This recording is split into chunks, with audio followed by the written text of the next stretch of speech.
Middlemarch. By George Eliot. Book 4. 3 Love Problems. Chapter 34. It was on a morning of May that Peter Featherstone was buried. In the prosaic neighborhood of Middlemarch, May was not always warm and sunny, and on this particular morning a chill wind was blowing the blossoms from the surrounding gardens onto the green mounds of Lowick churchyard. Swiftly moving clouds only now and then allowed a gleam to light up any object, whether ugly or beautiful, that happened to stand within its golden shower. In the churchyard the objects were remarkably various, for there was a little country crowd waiting to see the funeral. The news had spread that it was to be a big burying. The old gentleman had left written directions about everything and meant to have a funeral beyond his betters. This was true, for old Featherstone had not been a harpagon whose passions had all been devoured by the ever-lean and ever-hungry passion of saving, and who would drive a bargain with his undertaker beforehand. He loved money, but he also loved to spend it in gratifying his peculiar tastes, and perhaps he loved it best of all as a means of making others feel his power more or less uncomfortably.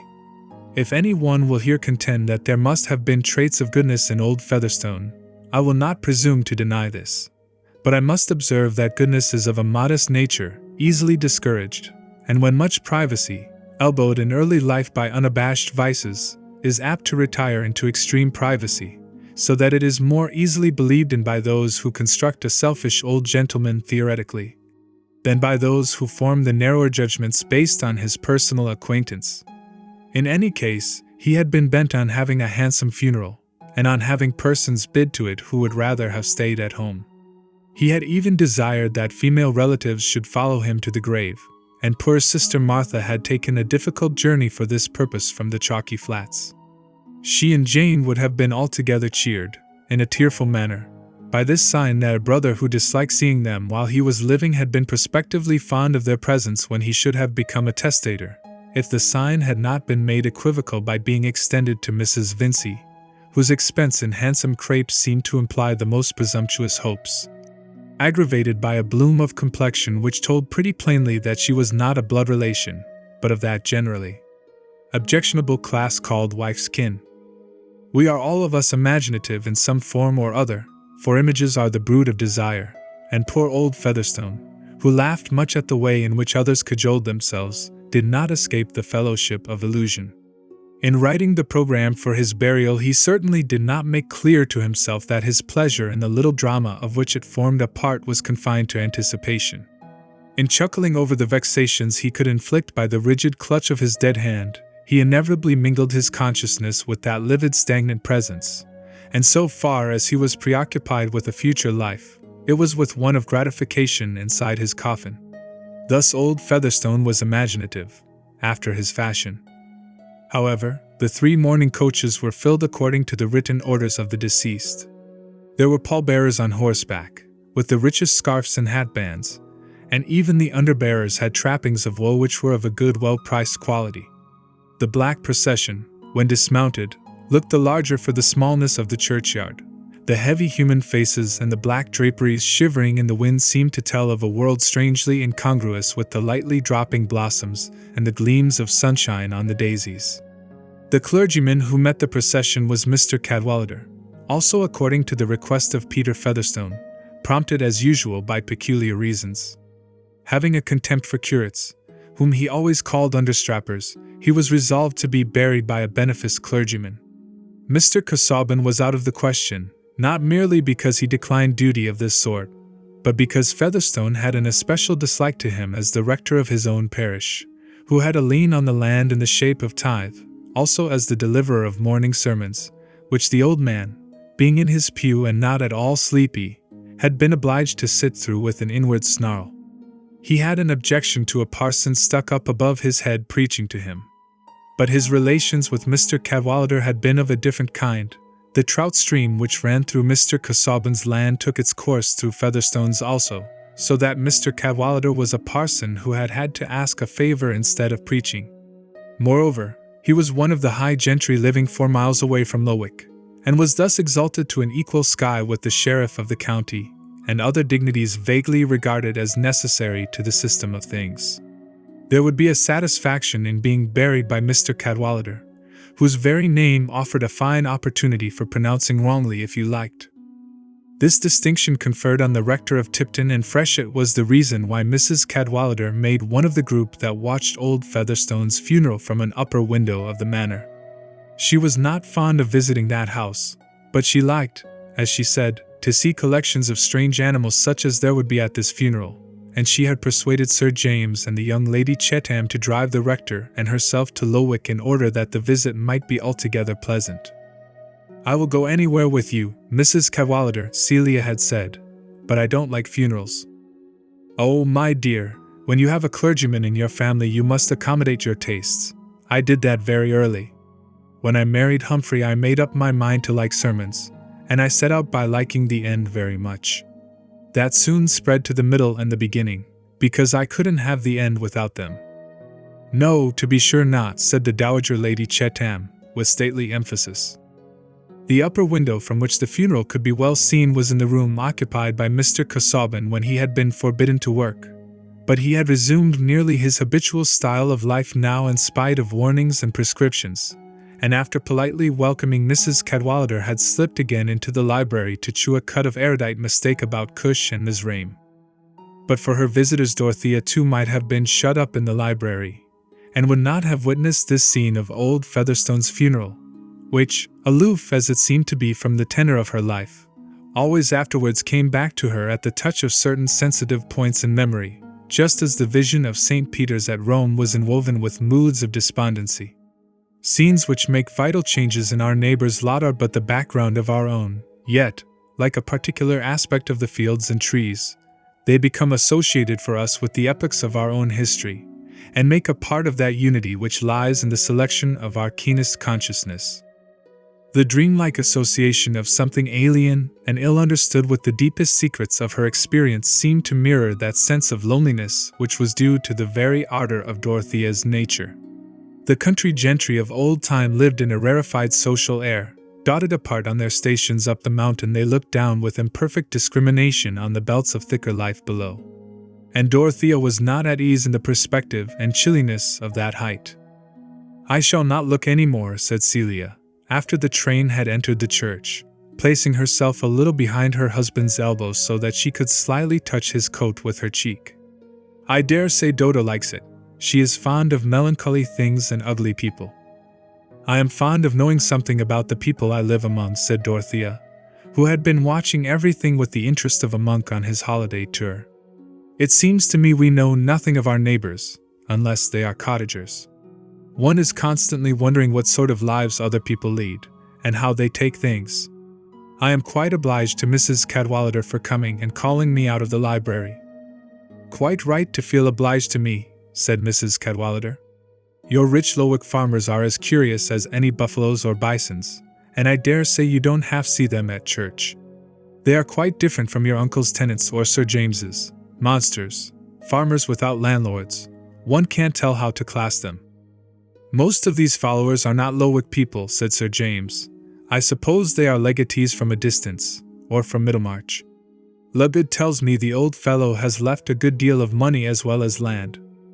Think of that now! When so many younger sons can't dine at their own expense," said Mrs. Cadwallader. "Ah, turning round at the sound of the opening door, here is Mr. Brooke. I felt that we were incomplete before, and here is the explanation. You are come to see this odd funeral, of course?" "No, I came to look after Casaubon, to see how he goes on, you know.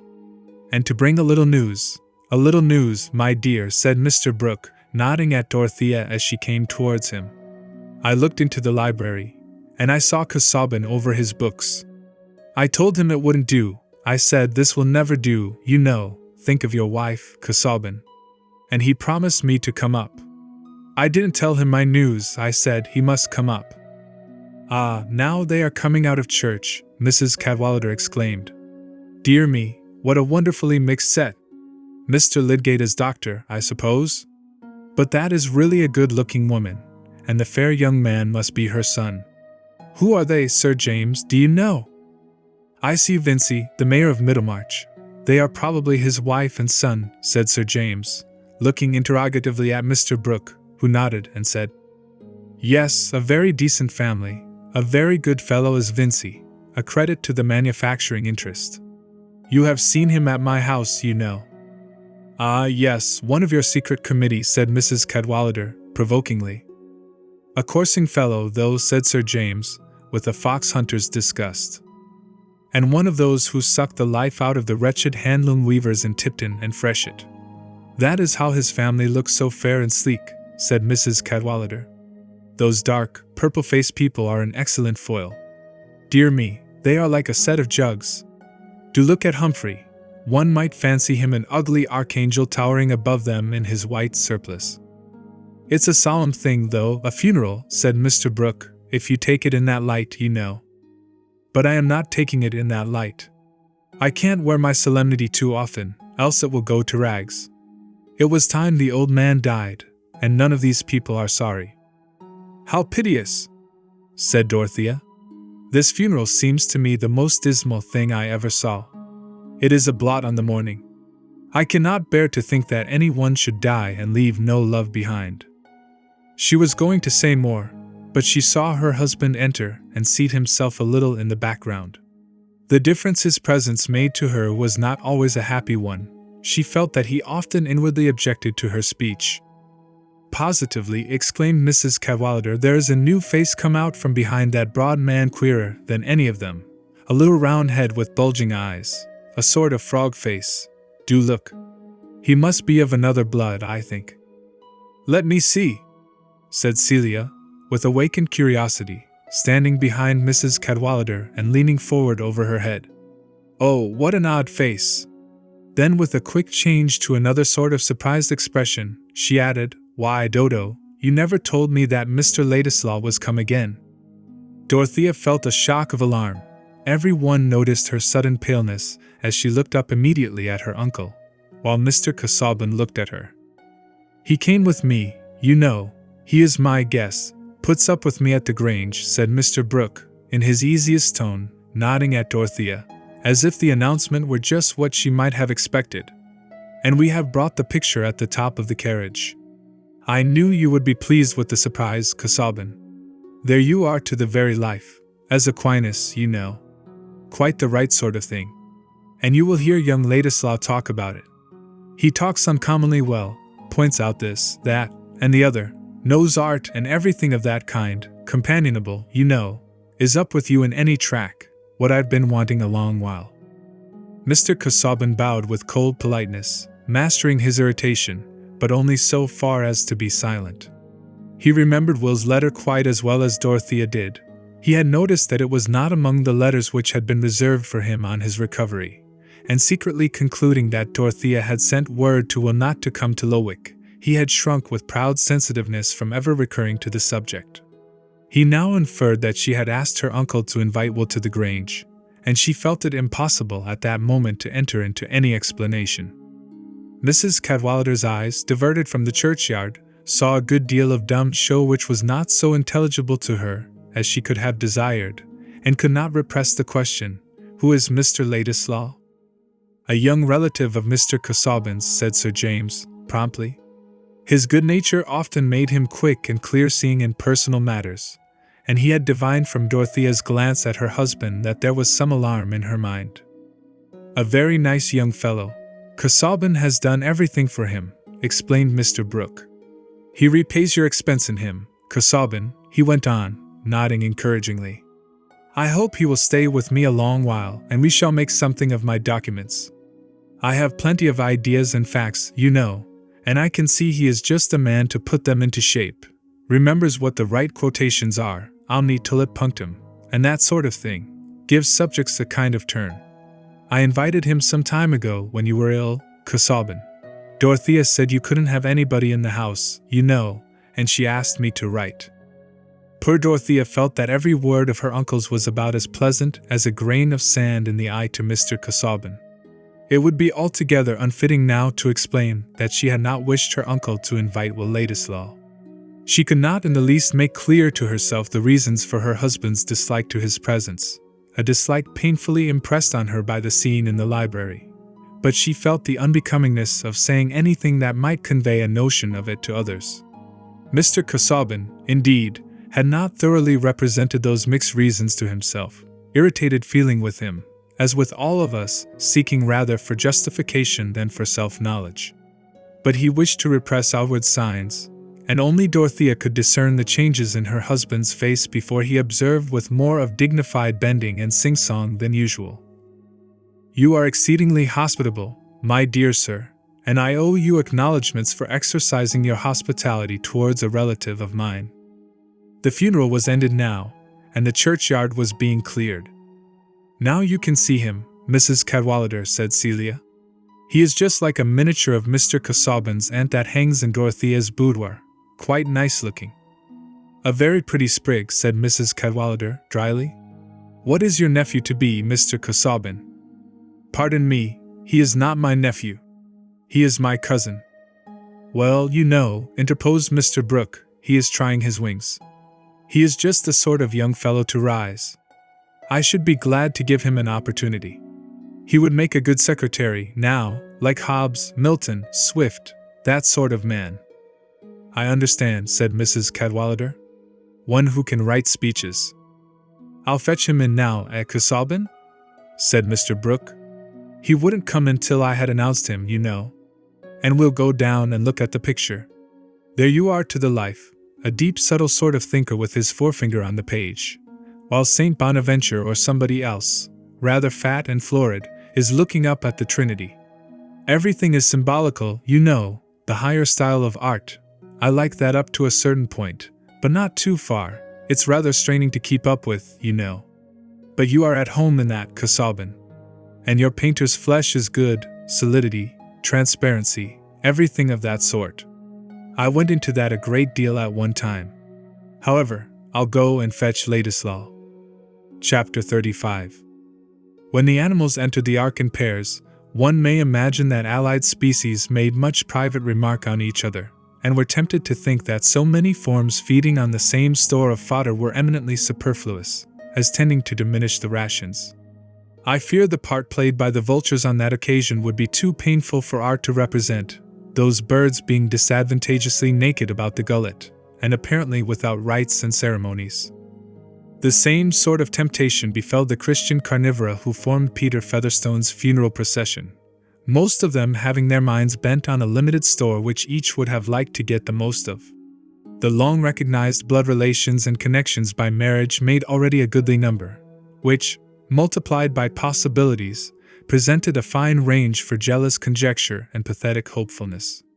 Jealousy of the Vincys had created a fellowship in hostility among all persons of the Featherstone blood, so that in the absence of any decided indication that one of themselves was to have more than the rest, the dread lest that long-legged Fred Vincy should have the land was necessarily dominant, though it left abundant feeling and leisure for vaguer jealousies, such as were entertained towards Mary Garth.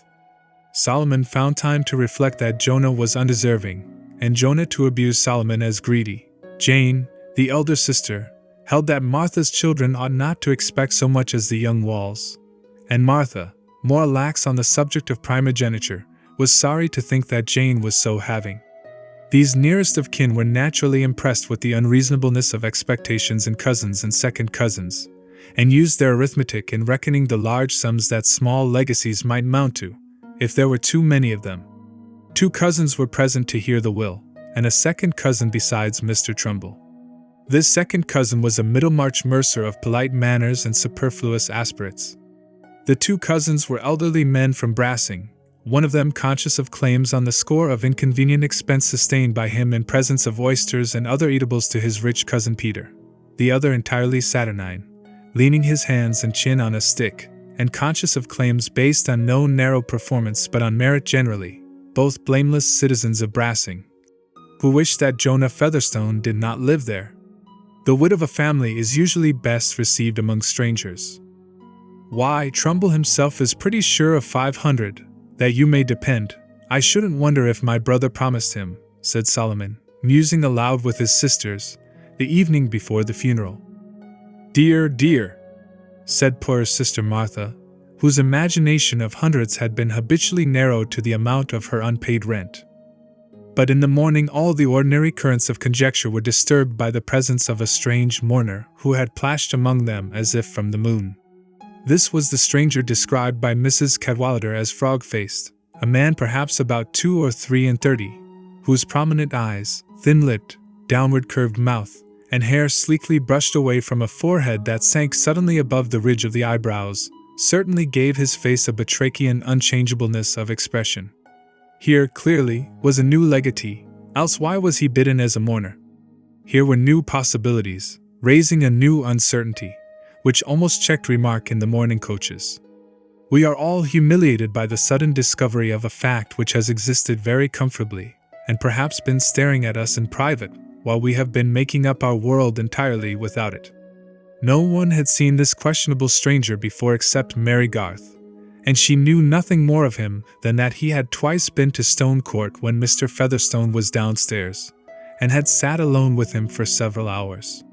She had found an opportunity of mentioning this to her father, and perhaps Caleb's were the only eyes, except the lawyer's, which examined the stranger with more of inquiry than of disgust or suspicion. Caleb Garth, having little expectation and less cupidity, was interested in the verification of his own guesses, and the calmness with which he half-smilingly rubbed his chin and shot intelligent glances much as if he were valuing a tree, made a fine contrast with the alarm or scorn visible in other faces when the unknown mourner, whose name was understood to be Rigg, entered the wainscoted parlor, and took his seat near the door to make part of the audience when the will should be read. Just then Mr. Solomon and Mr. Jonah were gone upstairs with the lawyer to search for the will, and Mrs. Wall, seeing 2 vacant seats between herself and Mr. Borthrop Trumbull, had the spirit to move next to that great authority, who was handling his watch seals and trimming his outlines with the determination not to show anything so compromising to a man of ability as wonder or surprise. "I suppose you know everything about what my poor brother's done, Mr. Trumbull," said Mrs. Wall, in the lowest of her woolly tones, while she turned her crepe-shadowed bonnet towards Mr. Trumbull's ear. "My good lady, whatever was told me was told in confidence," said the auctioneer, putting his hand up to screen that secret. "Them who've made sure of their good luck may be disappointed yet," Mrs. Wall continued, finding some relief in this communication. "Hopes are often delusive," said Mr. Trumbull, still in confidence. "Ah," said Mrs. Wall, looking across at the Vincys, and then moving back to the side of her sister Martha. "It's wonderful how close poor Peter was," she said, in the same undertones. "We none of us know what he might have had on his mind. I only hope and trust he wasn't a worse liver than we think of, Martha." Poor Mrs. Cranch was bulky, and breathing asthmatically, had the additional motive for making her remarks unexceptionable and giving them a general bearing, that even her whispers were loud and liable to sudden bursts like those of a deranged barrel organ.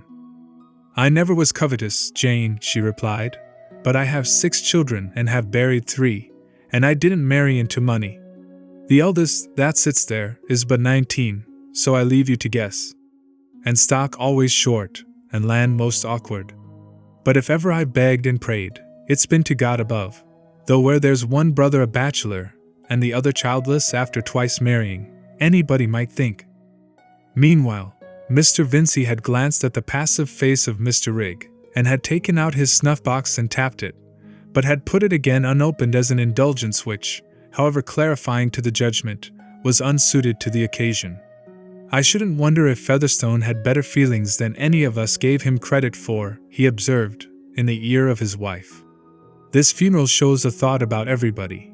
It looks well when a man wants to be followed by his friends, and if they are humble, not to be ashamed of them. I should be all the better pleased if he'd left lots of small legacies. They may be uncommonly useful to fellows in a small way." "Everything is as handsome as could be, crepe and silk and everything," said Mrs. Vincy, contentedly. "But I am sorry to say that Fred was under some difficulty in repressing a laugh, which would have been more unsuitable than his father's snuff-box. Fred had overheard Mr. Jonah suggesting something about a love child, and with this thought in his mind, the stranger's face, which happened to be opposite him, affected him too ludicrously. Mary Garth, discerning his distress in the twitchings of his mouth, and his recourse to a cough, came cleverly to his rescue by asking him to change seats with her, so that he got into a shadowy corner. Fred was feeling as good-naturedly as possible towards everybody, including Rigg, and having some relenting towards all these people who were less lucky than he was aware of being himself, he would not for the world have behaved amiss. Still, it was particularly easy to laugh. But the entrance of the lawyer and the two brothers drew everyone's attention. The lawyer was Mr. Standish, and he had come to Stone Court this morning believing that he knew thoroughly well who would be pleased and who disappointed before the day was over. The will he expected to read was the last of three which he had drawn up for Mr. Featherstone. Mr. Standish was not a man who varied his manners. He behaved with the same deep-voiced, offhand civility to everybody, as if he saw no difference in them, and talked chiefly of the hay crop, which would be very fine, by God, of the last bulletins concerning the king, and of the Duke of Clarence, who was a sailor every inch of him, and just a man to rule over an island like Britain. Old Featherstone had often reflected as he sat looking at the fire that Standish would be surprised some day. It is true that if he had done as he liked at the last, and burnt the will drawn up by another lawyer, he would not have secured that minor end. Still he had had his pleasure in ruminating on it. And certainly Mr. Standish was surprised, but not at all sorry. On the contrary, he rather enjoyed the zest of a little curiosity in his own mind, which the discovery of a second will added to the prospective amazement on the part of the Featherstone family. As to the sentiments of Solomon and Jonah, they were held in utter suspense. It seemed to them that the old will would have a certain validity, and that there might be such an interlacement of poor Peter's former and latter intentions as to create endless lawing before anybody came by their own, an inconvenience which would have at least the advantage of going all round.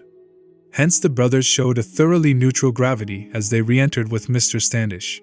But Solomon took out his white handkerchief again with a sense that in any case there would be affecting passages, and crying at funerals, however dry, was customarily served up in lawn. Perhaps the person who felt the most throbbing excitement at this moment was Mary Garth, in the consciousness that it was she who had virtually determined the production of this second will, which might have momentous effects on the lot of some persons present. No soul except herself knew what had passed on that final night. "The will I hold in my hand," said Mr. Standish, who was seated at the table in the middle of the room, took his time about everything, including the coughs with which he showed a disposition to clear his voice, was drawn up by myself and executed by our deceased friend on the 9th of August, 1825. But I find that there is a subsequent instrument hitherto unknown to me, bearing date the 20th of July, 1826, hardly a year later than the previous one. And there is farther, I see, Mr. Standish was cautiously traveling over the document with his spectacles, a codicil to this latter will, bearing date March 1st, 1828. "Dear, dear," said Sister Martha, not meaning to be audible, but driven to some articulation under this pressure of dates. "I shall begin by reading the earlier will," continued Mr. Standish, "since such, as appears by his not having destroyed the document, was the intention of deceased." The preamble was felt to be rather long, and several besides Solomon shook their heads pathetically, looking on the ground. All eyes avoided meeting other eyes, and were chiefly fixed either on the spots in the tablecloth or on Mr. Standish's bald head, excepting Mary Garth's. When all the rest were trying to look nowhere in particular, it was safe for her to look at them. And at the sound of the first give and bequeath she could see all complexions changing subtly, as if some faint vibration were passing through them, save that of Mr. Rigg. He sat in unaltered calm, and in fact the company, preoccupied with more important problems, and with the complication of listening to bequests which might or might not be revoked, had ceased to think of him.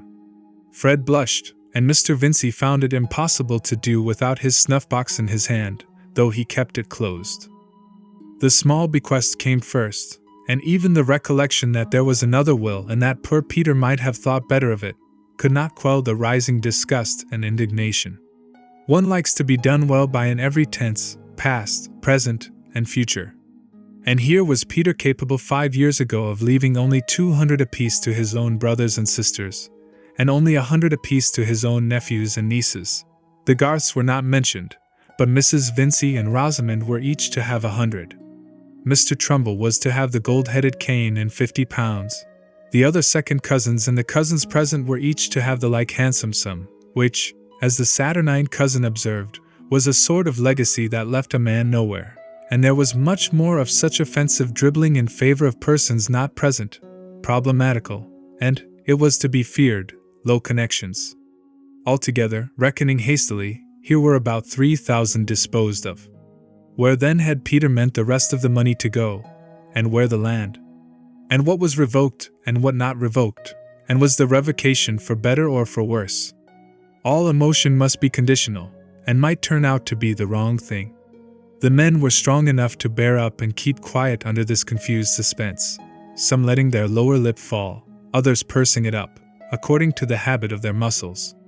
But Jane and Martha sank under the rush of questions, and began to cry, poor Mrs. Cranch being half moved with the consolation of getting any hundreds at all without working for them, and half aware that her share was scanty, whereas Mrs. Wall's mind was entirely flooded with the sense of being an own sister and getting little, while somebody else was to have much.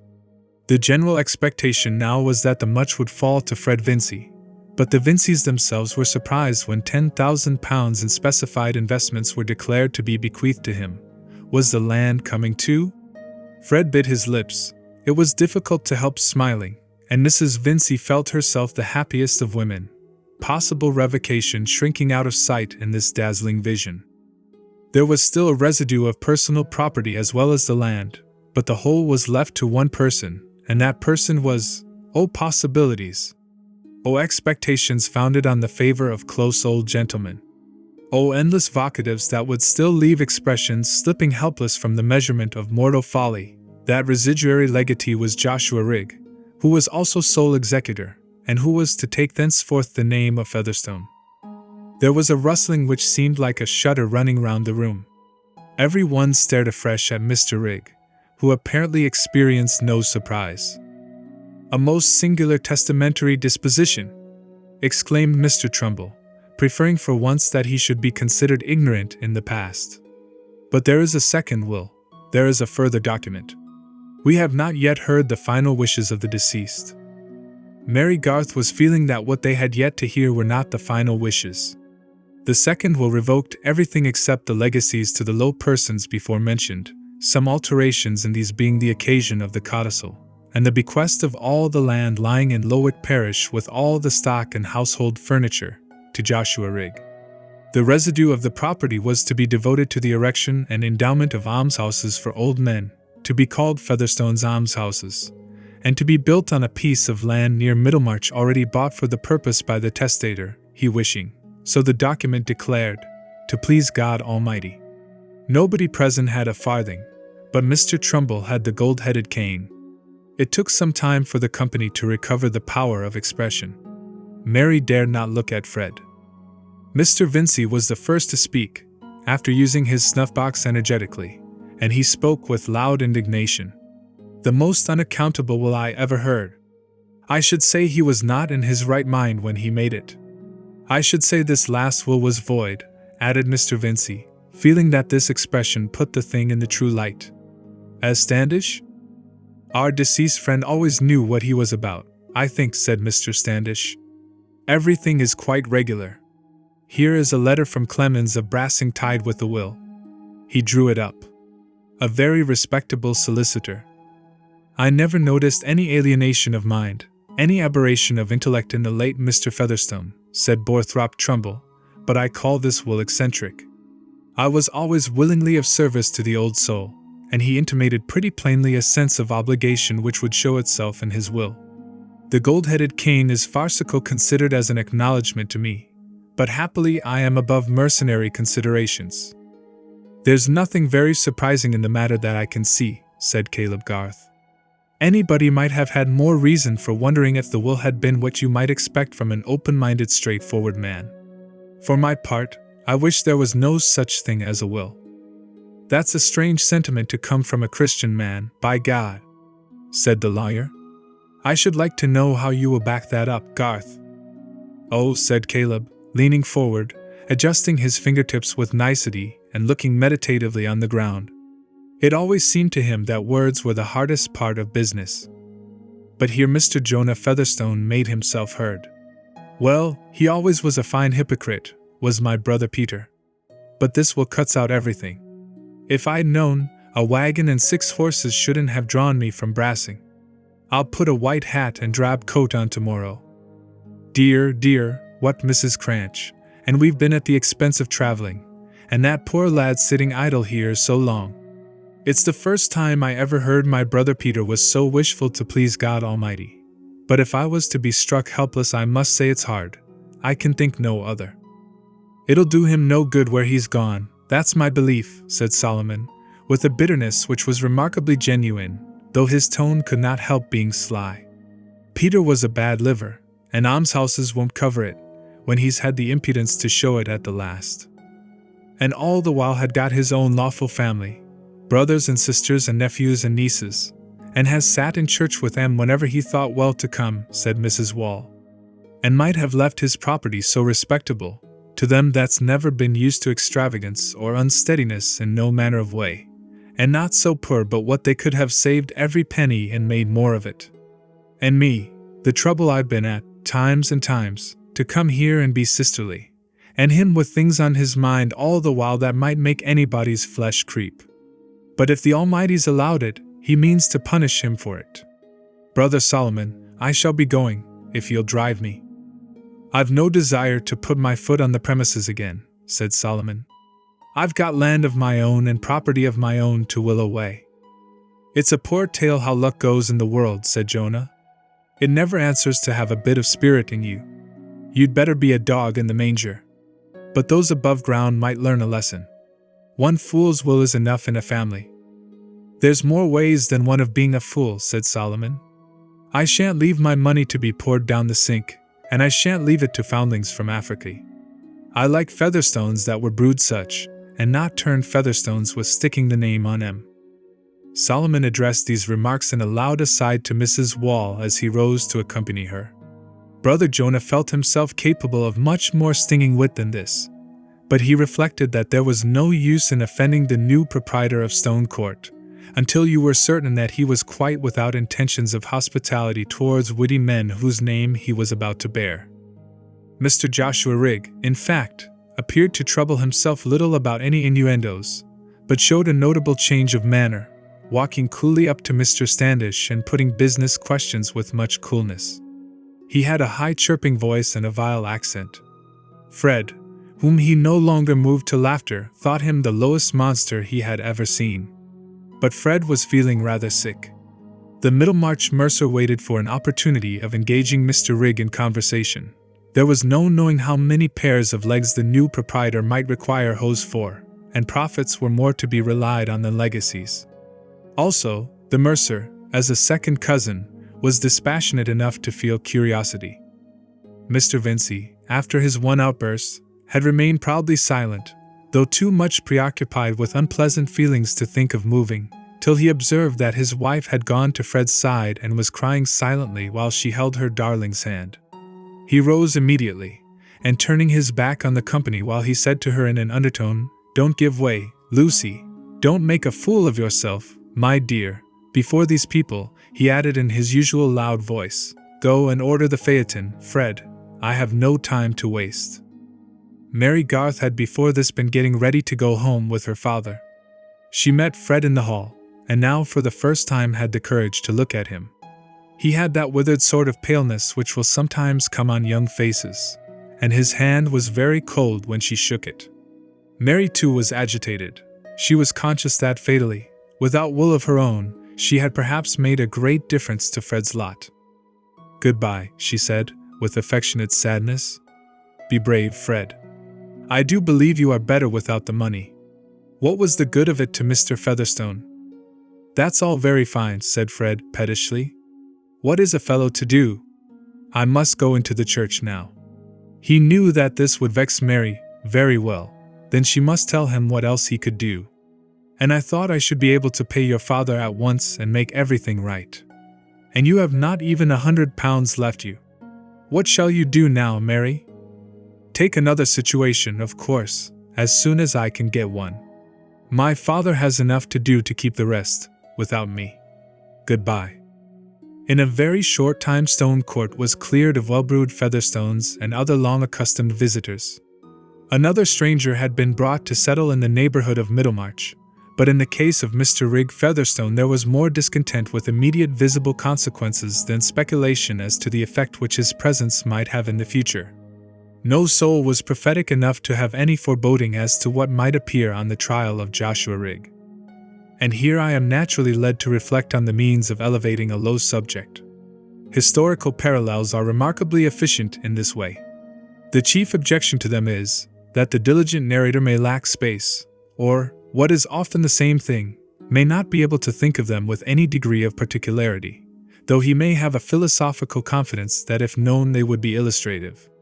It seems an easier and shorter way to dignity to observe that, since there never was a true story which could not be told in parables, where you might put a monkey for a margrave, and vice versa, whatever has been or is to be narrated by me about low people may be ennobled by being considered a parable, so that if any bad habits and ugly consequences are brought into view, the reader may have the relief of regarding them as not more than figuratively ungenteel, and may feel himself virtually in company with persons of some style.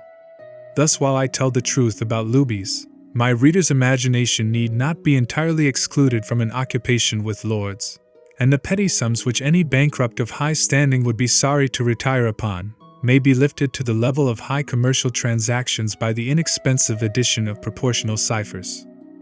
As to any provincial history in which the agents are all of high moral rank, that must be of a date long posterior to the first Reform Bill, and Peter Featherstone, you perceive, was dead and buried some months before Lord Grey came into office. Chapter 36. Mr. Vincy went home from the reading of the will with his point of view considerably changed in relation to many subjects. He was an open-minded man, but given to indirect modes of expressing himself. When he was disappointed in a market for his silk braids, he swore at the groom. When his brother-in-law Bulstrode had vexed him, he made cutting remarks on Methodism, and it was now apparent that he regarded Fred's idleness with a sudden increase of severity, by his throwing an embroidered cap out of the smoking-room on to the hall floor. "Well, sir," he observed, when that young gentleman was moving off to bed, "I hope you've made up your mind now to go up next term and pass your examination. I've taken my resolution, so I advise you to lose no time in taking yours." Fred made no answer. He was too utterly depressed. 24 hours ago he had thought that instead of needing to know what he should do, he should by this time know that he needed to do nothing, that he should hunt in pink, have a first-rate hunter, ride to cover on a fine hack, and be generally respected for doing so. Moreover, that he should be able at once to pay Mr. Garth, and that Mary could no longer have any reason for not marrying him. And all this was to have come without study or other inconvenience, purely by the favor of Providence in the shape of an old gentleman's caprice. But now, at the end of the 24 hours, all those firm expectations were upset. It was rather hard lines that while he was smarting under this disappointment, he should be treated as if he could have helped it. But he went away silently, and his mother pleaded for him. "Don't be hard on the poor boy, Vincy. He'll turn out well yet, though that wicked man has deceived him. I feel as sure as I sit here, Fred will turn out well, else why was he brought back from the brink of the grave? And I call it a robbery. It was like giving him the land to promise it, and what is promising, if making everybody believe is not promising? And you see he did leave him £10,000, and then took it away again." "Took it away again?" said Mr. Vincy, pettishly. "I tell you the lad's an unlucky lad, Lucy. And you've always spoiled him." "Well, Vincy, he was my first, and you made a fine fuss with him when he came."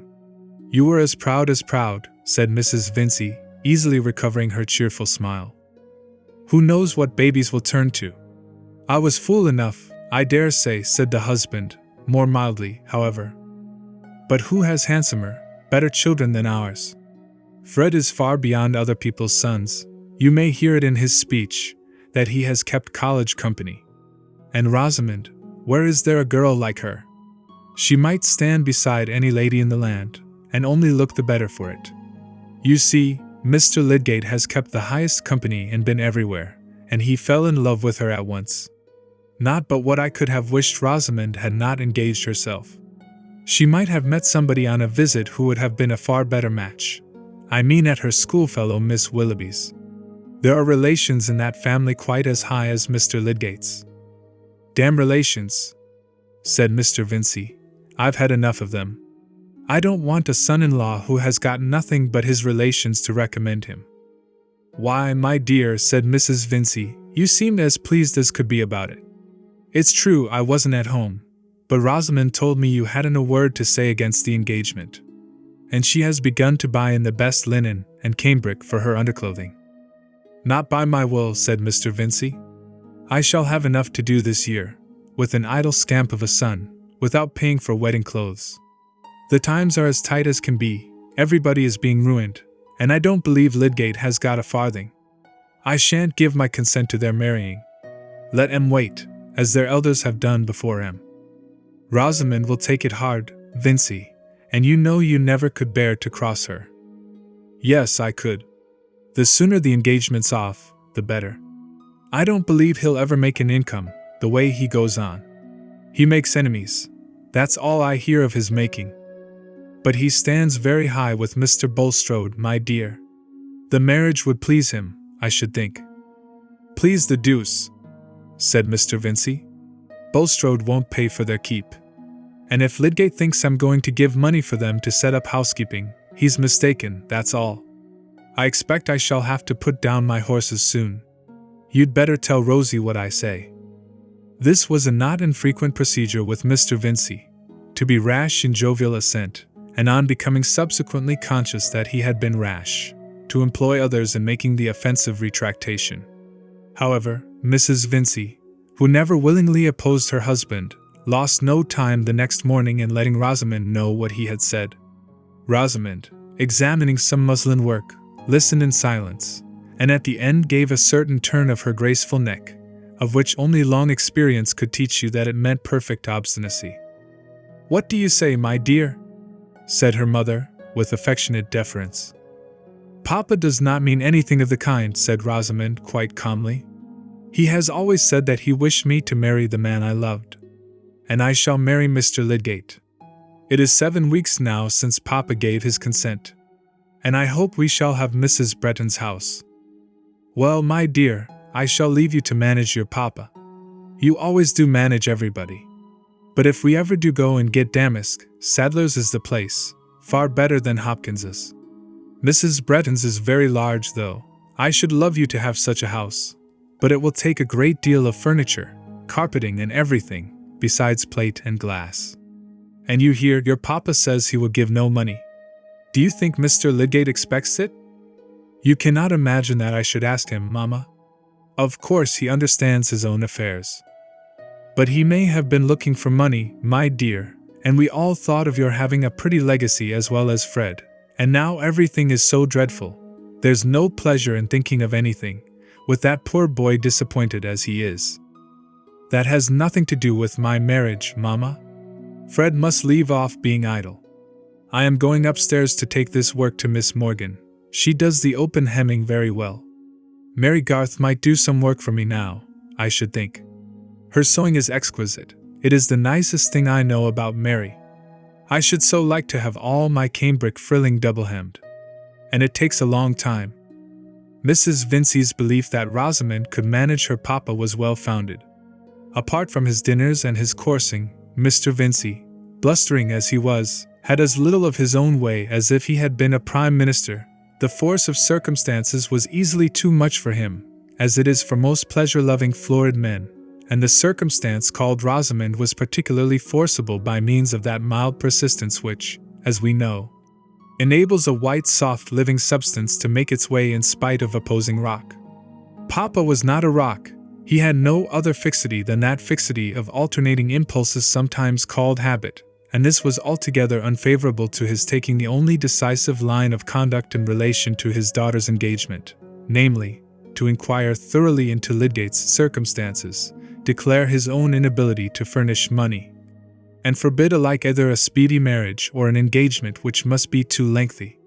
That seems very simple and easy in the statement, but a disagreeable resolve formed in the chill hours of the morning had as many conditions against it as the early frost, and rarely persisted under the warming influences of the day. The indirect though emphatic expression of opinion to which Mr. Vincy was prone suffered much restraint in this case. Lydgate was a proud man towards whom innuendos were obviously unsafe, and throwing his hat on the floor was out of the question.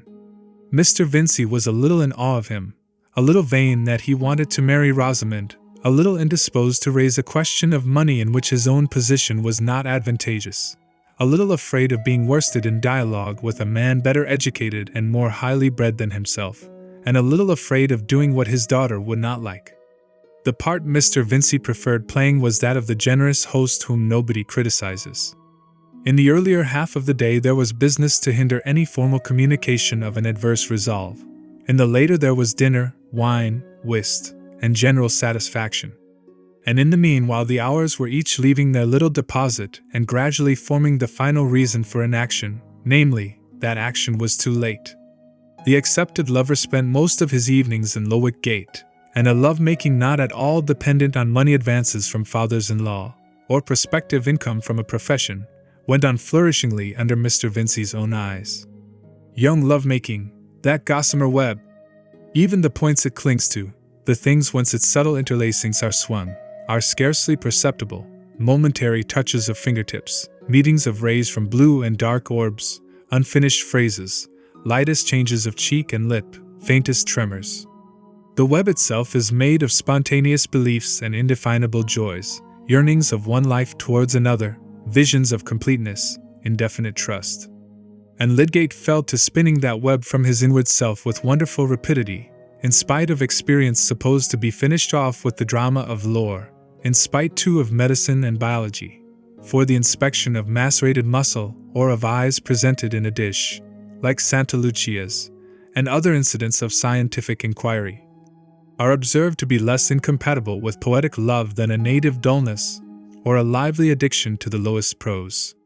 As for Rosamond, she was in the water lily's expanding wonderment at its own fuller life, and she too was spinning industriously at the mutual web. All this went on in the corner of the drawing-room where the piano stood, and subtle as it was, the light made it a sort of rainbow visible to many observers besides Mr. Fairbrother. The certainty that Miss Vincy and Mr. Lydgate were engaged became general in Middlemarch without the aid of formal announcement. Aunt Bulstrode was again stirred to anxiety, but this time she addressed herself to her brother, going to the warehouse expressly to avoid Mrs. Vincy's volatility. His replies were not satisfactory. "Walter, you never mean to tell me that you have allowed all this to go on without inquiry into Mr. Lydgate's prospects?" said Mrs. Bulstrode, opening her eyes with wider gravity at her brother, who was in his peevish warehouse humor. "Think of this girl brought up in luxury, in too worldly a way, I am sorry to say, what will she do on a small income? Oh, confound it, Harriet! What can I do when men come into the town without any asking of mine? Did you shut your house up against Lydgate? Bulstrode has pushed him forward more than anybody. I never made any fuss about the young fellow.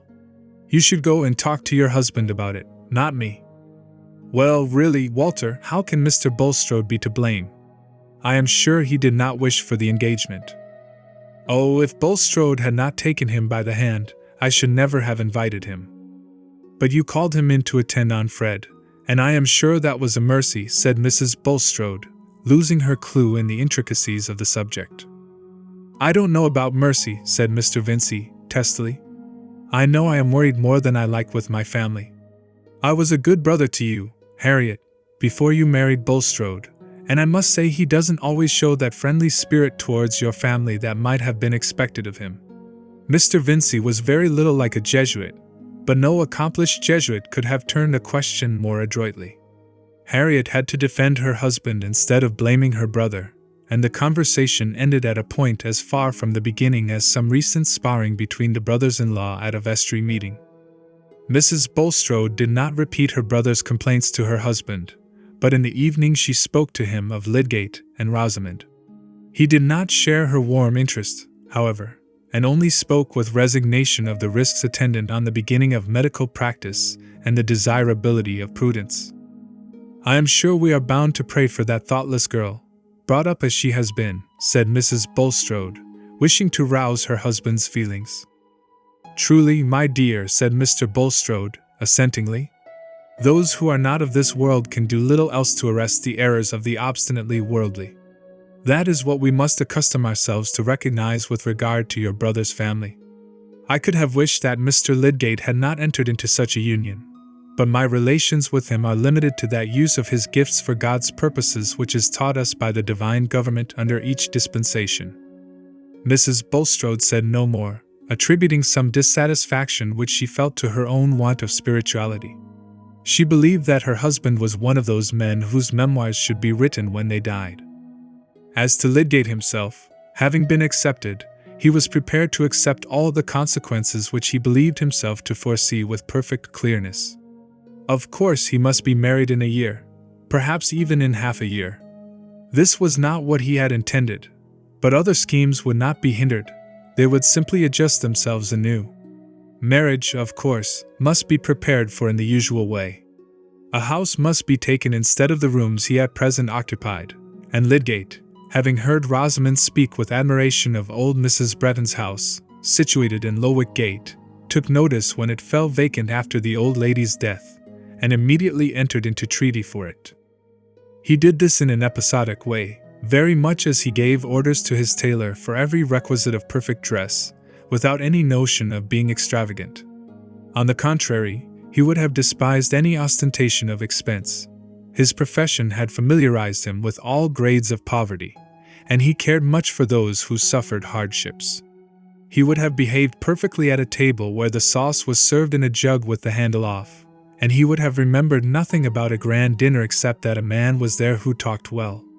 But it had never occurred to him that he should live in any other than what he would have called an ordinary way, with green glasses for hock, and excellent waiting at table. In warming himself at French social theories he had brought away no smell of scorching.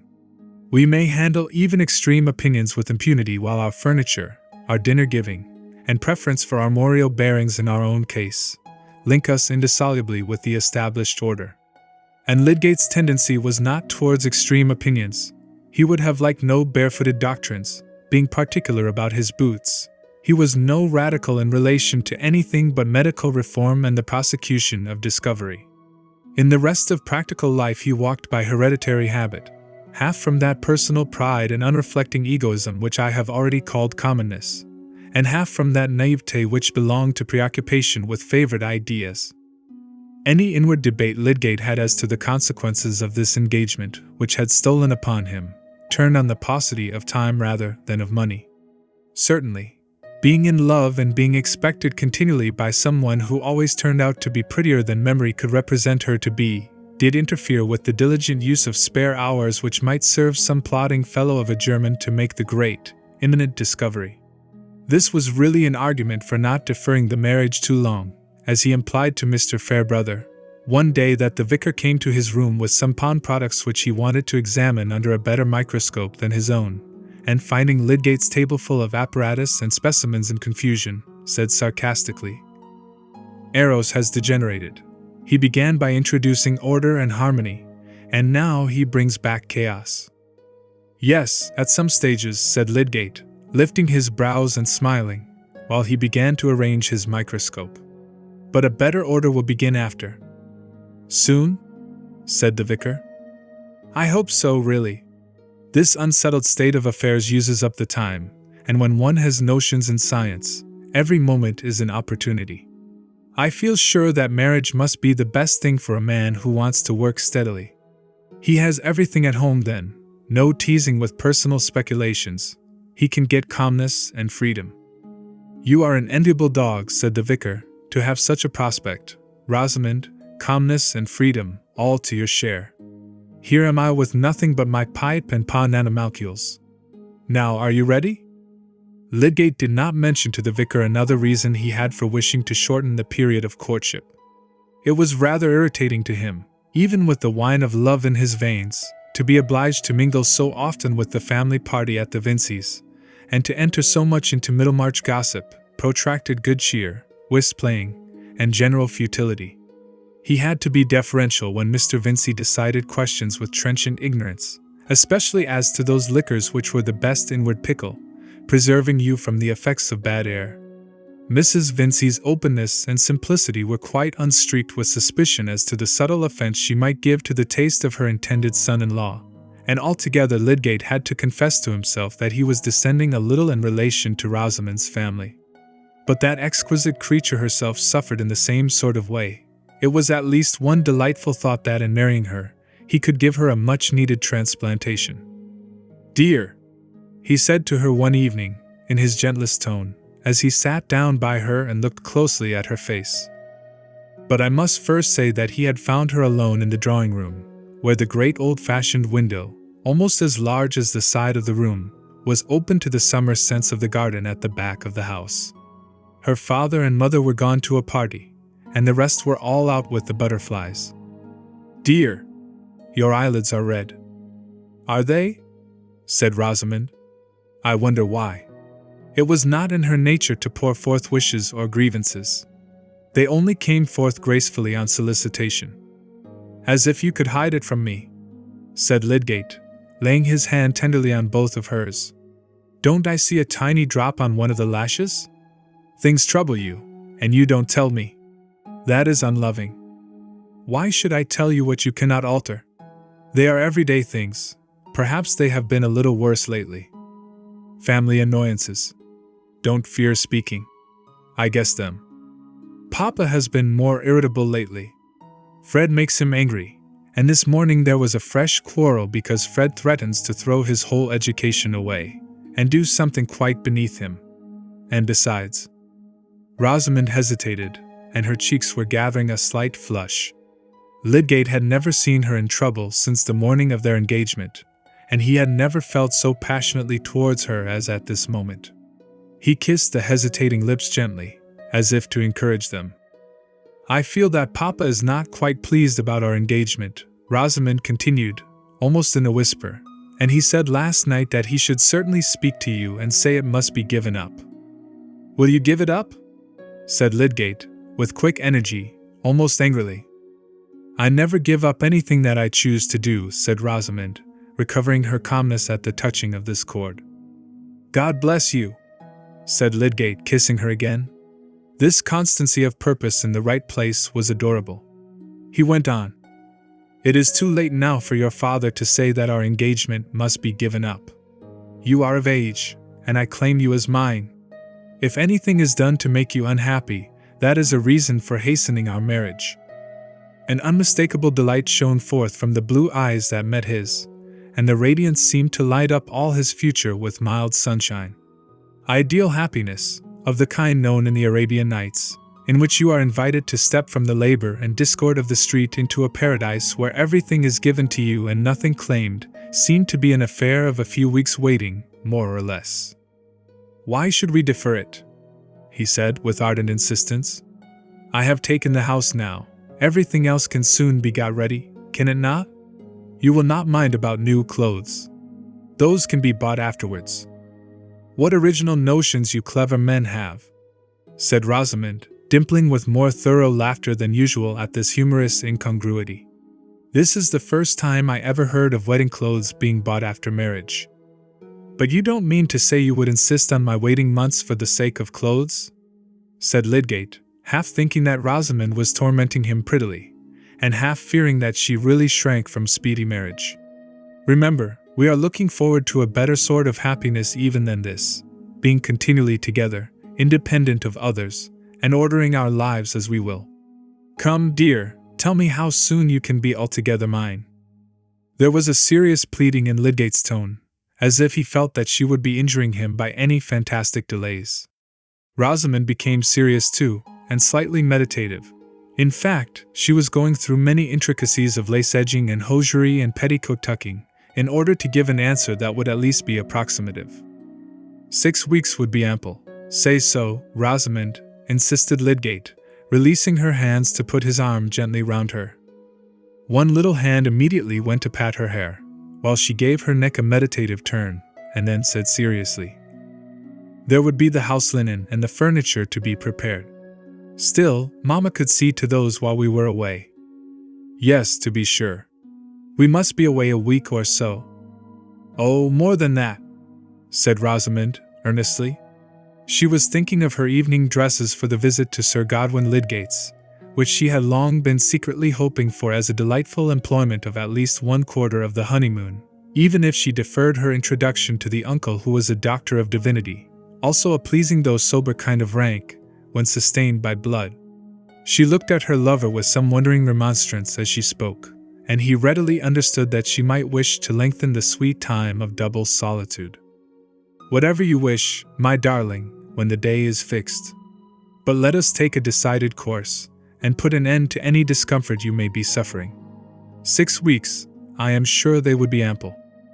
"I could certainly hasten the work," said Rosamond. "Will you, then, mention it to Papa? I think it would be better to write to him." She blushed and looked at him as the garden flowers look at us when we walk forth happily among them in the transcendent evening light.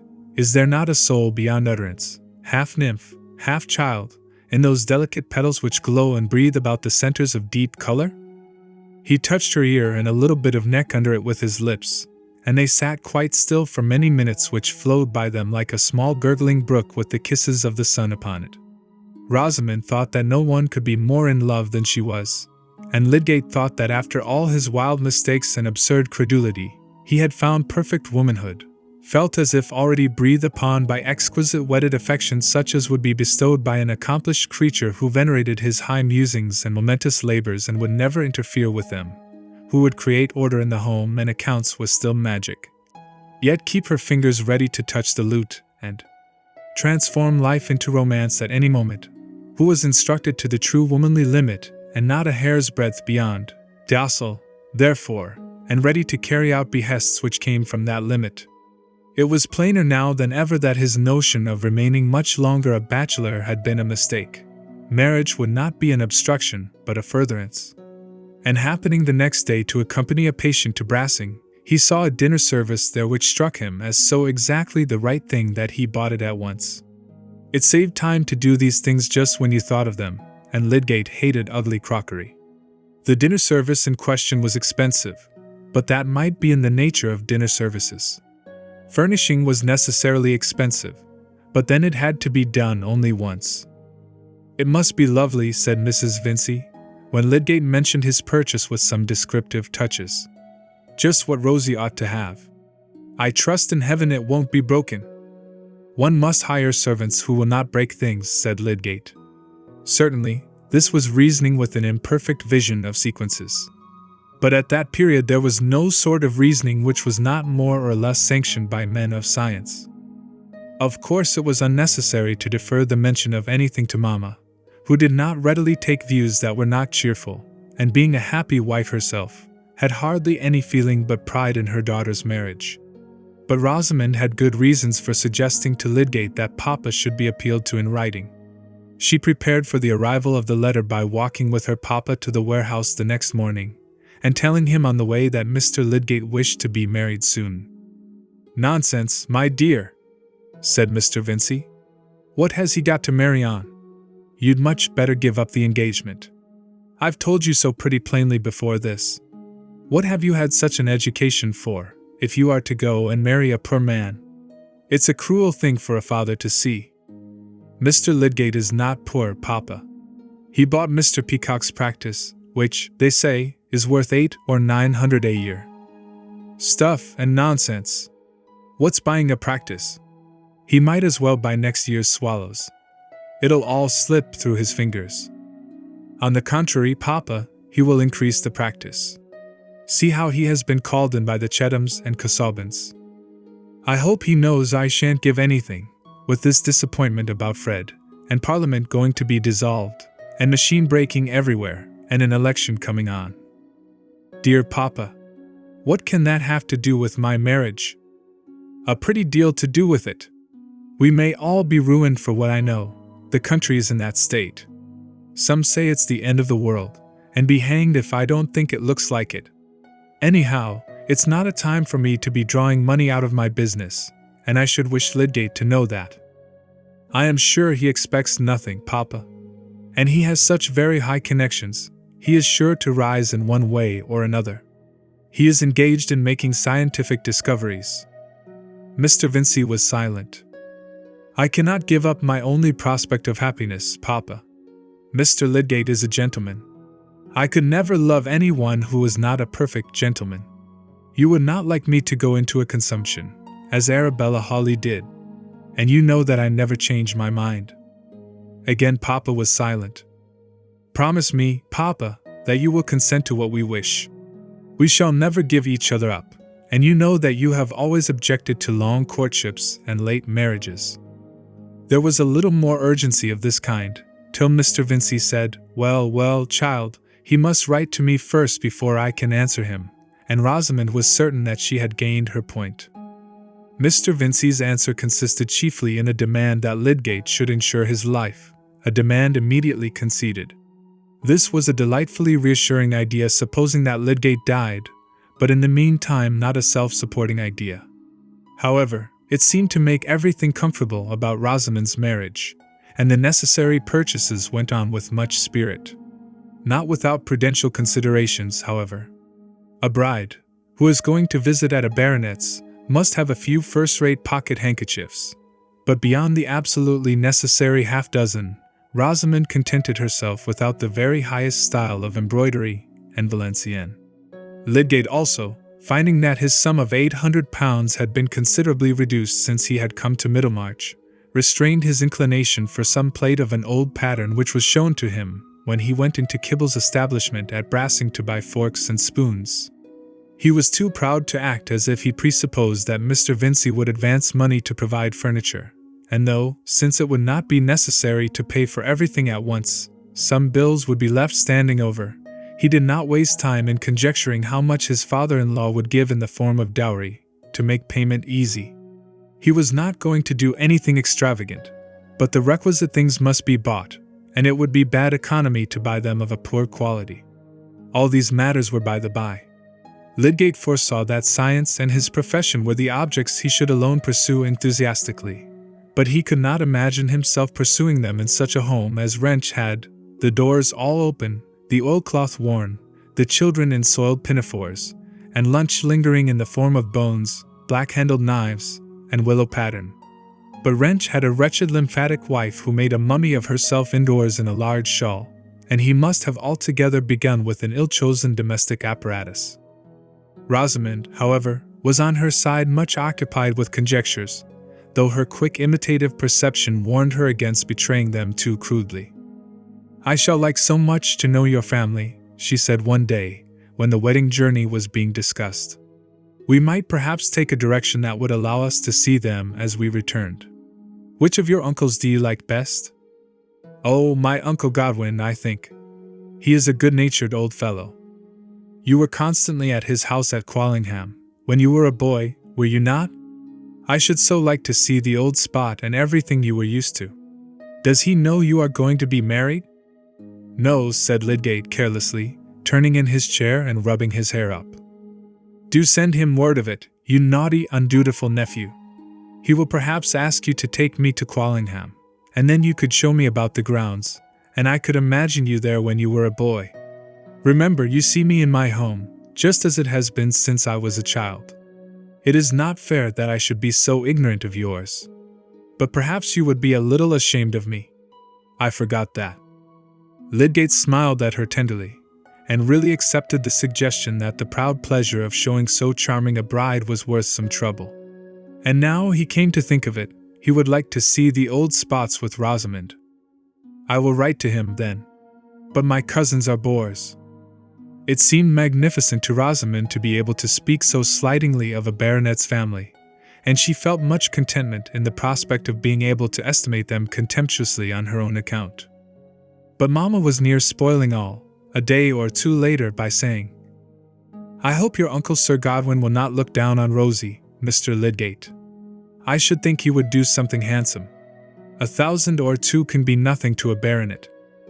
"Mamma," said Rosamond, blushing deeply, and Lydgate pitied her so much that he remained silent and went to the other end of the room to examine a print curiously, as if he had been absent-minded. Mamma had a little filial lecture afterwards, and was docile as usual. But Rosamond reflected that if any of those high-bred cousins who were bores should be induced to visit Middlemarch, they would see many things in her own family which might shock them. Hence it seemed desirable that Lydgate should by and by get some first-rate position elsewhere than in Middlemarch, and this could hardly be difficult in the case of a man who had a titled uncle and could make discoveries. Lydgate, you perceive, had talked fervidly to Rosamond of his hopes as to the highest uses of his life, and had found it delightful to be listened to by a creature who would bring him the sweet furtherance of satisfying affection, beauty, repose, such help as our thoughts get from the summer sky and the flower-fringed meadows. Lydgate relied much on the psychological difference between what for the sake of variety I will call goose and gander, especially on the innate submissiveness of the goose as beautifully corresponding to the strength of the gander. Chapter 37. The doubt hinted by Mr. Vincy whether it were only the general election or the end of the world that was coming on, now that George IV was dead, Parliament dissolved, Wellington and Peel generally depreciated and the new king apologetic, was a feeble type of the uncertainties in provincial opinion at that time.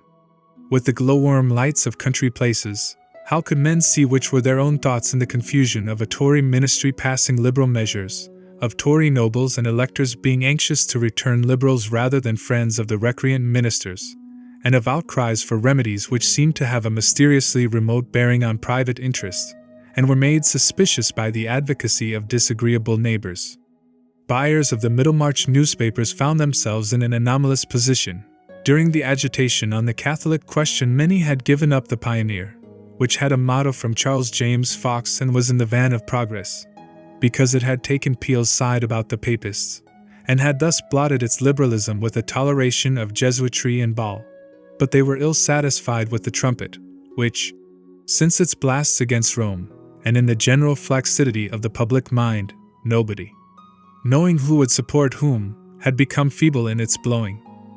It was a time, according to a noticeable article in the Pioneer, when the crying needs of the country might well counteract a reluctance to public action on the part of men whose minds had from long experience acquired breadth as well as concentration, decision of judgment as well as tolerance, dispassionateness as well as energy.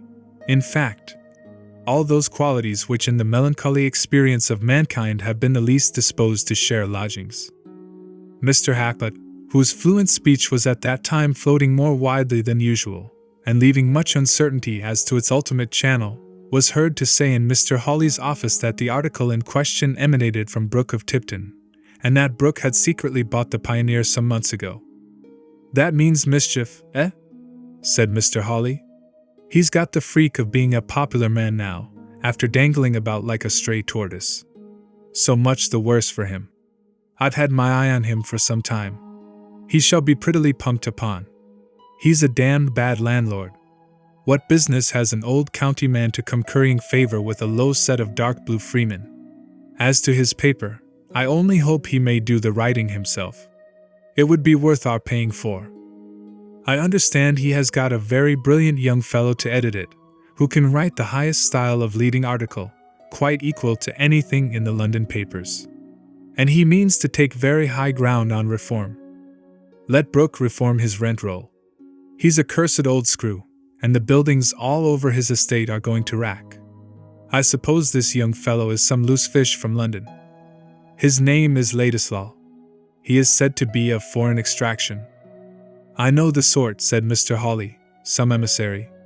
He'll begin with flourishing about the rights of man and end with murdering a wench.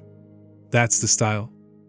You must concede that there are abuses, Hawley, said Mr. Hackbutt, foreseeing some political disagreement with his family lawyer. I myself should never favor immoderate views. In fact, I take my stand with Huskisson. But I cannot blind myself to the consideration that the non-representation of large towns. Large towns be damned, said Mr. Hawley, impatient of exposition. I know a little too much about Middlemarch elections. Let them quash every pocket borough tomorrow, and bring in every mushroom town in the kingdom. They'll only increase the expense of getting into Parliament. I go upon facts. Mr. Hawley's disgust at the notion of the Pioneer being edited by an emissary, and of Brooke becoming actively political, as if a tortoise of desultory pursuits should protrude its small head ambitiously and become rampant, was hardly equal to the annoyance felt by some members of Mr. Brooke's own family.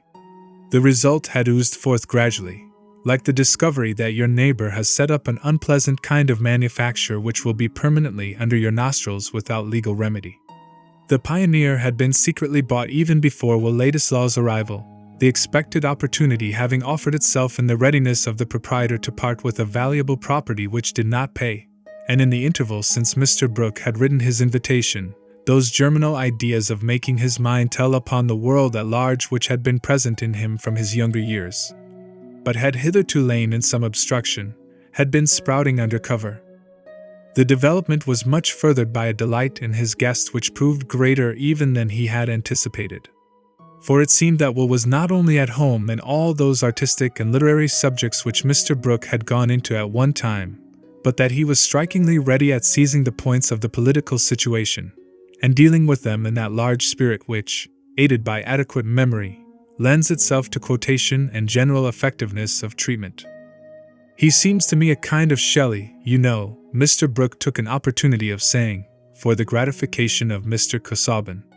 "I don't mean as to anything objectionable, laxities or atheism, or anything of that kind, you know. Ladislaw's sentiments in every way I am sure are good.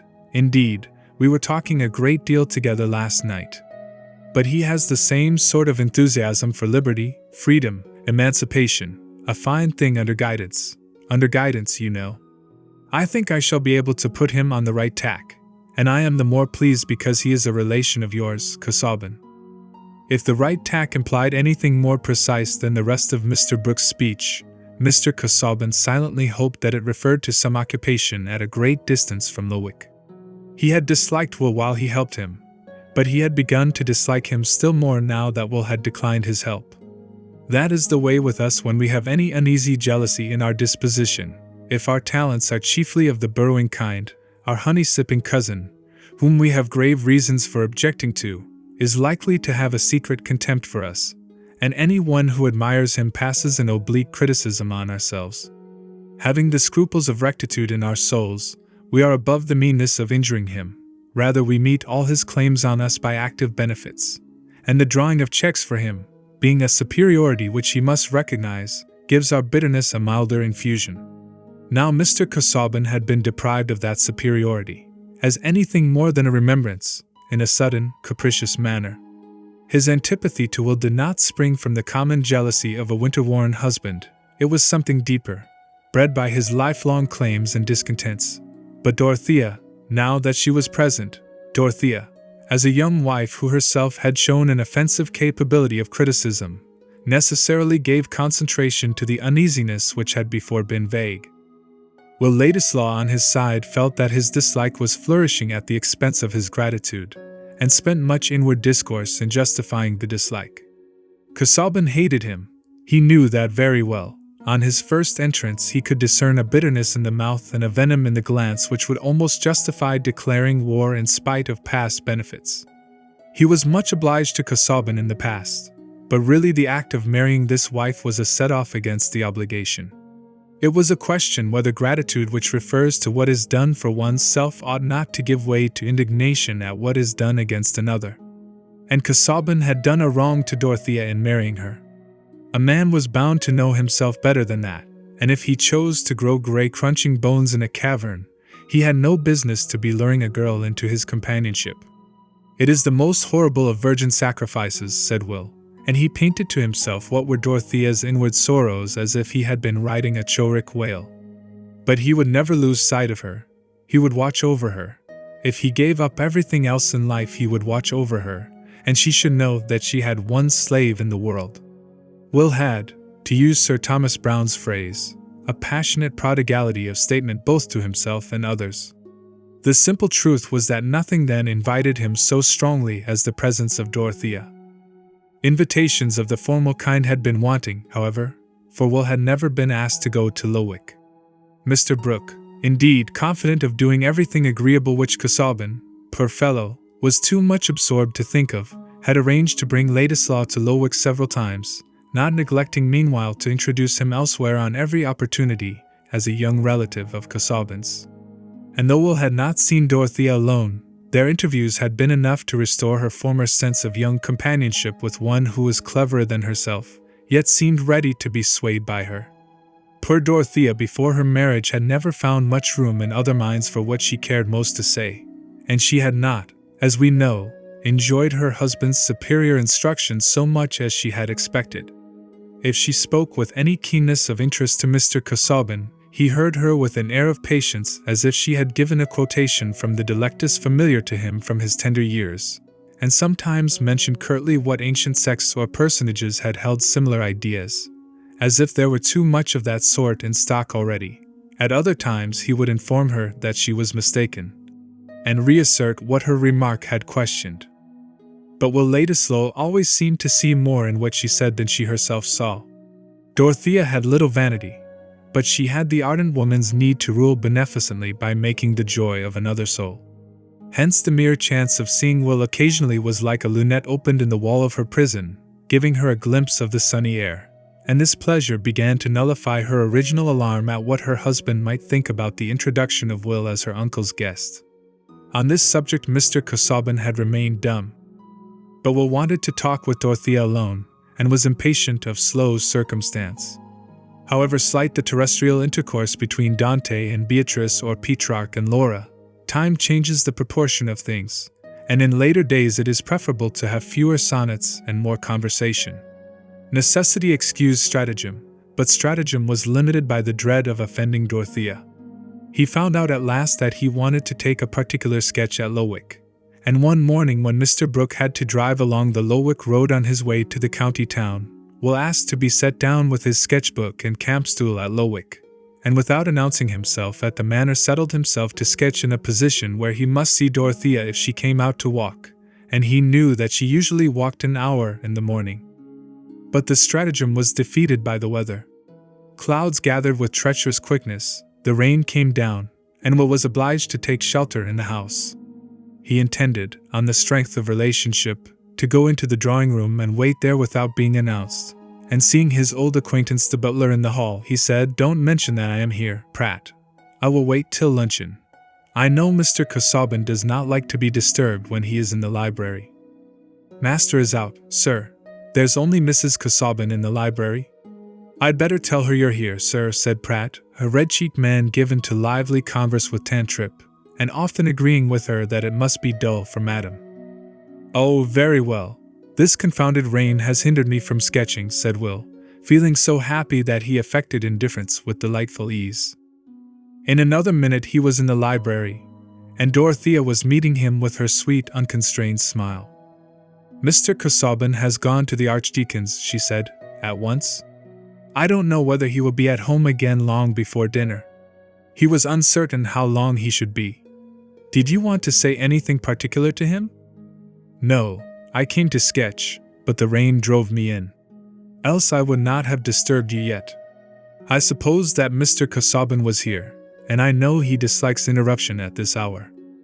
"I am indebted to the rain, then. I am so glad to see you." Dorothea uttered these common words with the simple sincerity of an unhappy child, visited at school. "I really came for the chance of seeing you alone," said Will, mysteriously forced to be just as simple as she was. He could not stay to ask himself, why not? "I wanted to talk about things, as we did in Rome. It always makes a difference when other people are present." "Yes," said Dorothea, in her clear, full tone of assent.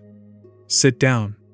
She seated herself on a dark ottoman with the brown books behind her, looking in her plain dress of some thin woolen white material, without a single ornament on her besides her wedding ring, as if she were under a vow to be different from all other women, and Will sat down opposite her at 2 yards distance, the light falling on his bright curls and delicate but rather petulant profile, with its defiant curves of lip and chin. Each looked at the other as if they had been two flowers which had opened then and there. Dorothea for the moment forgot her husband's mysterious irritation against Will.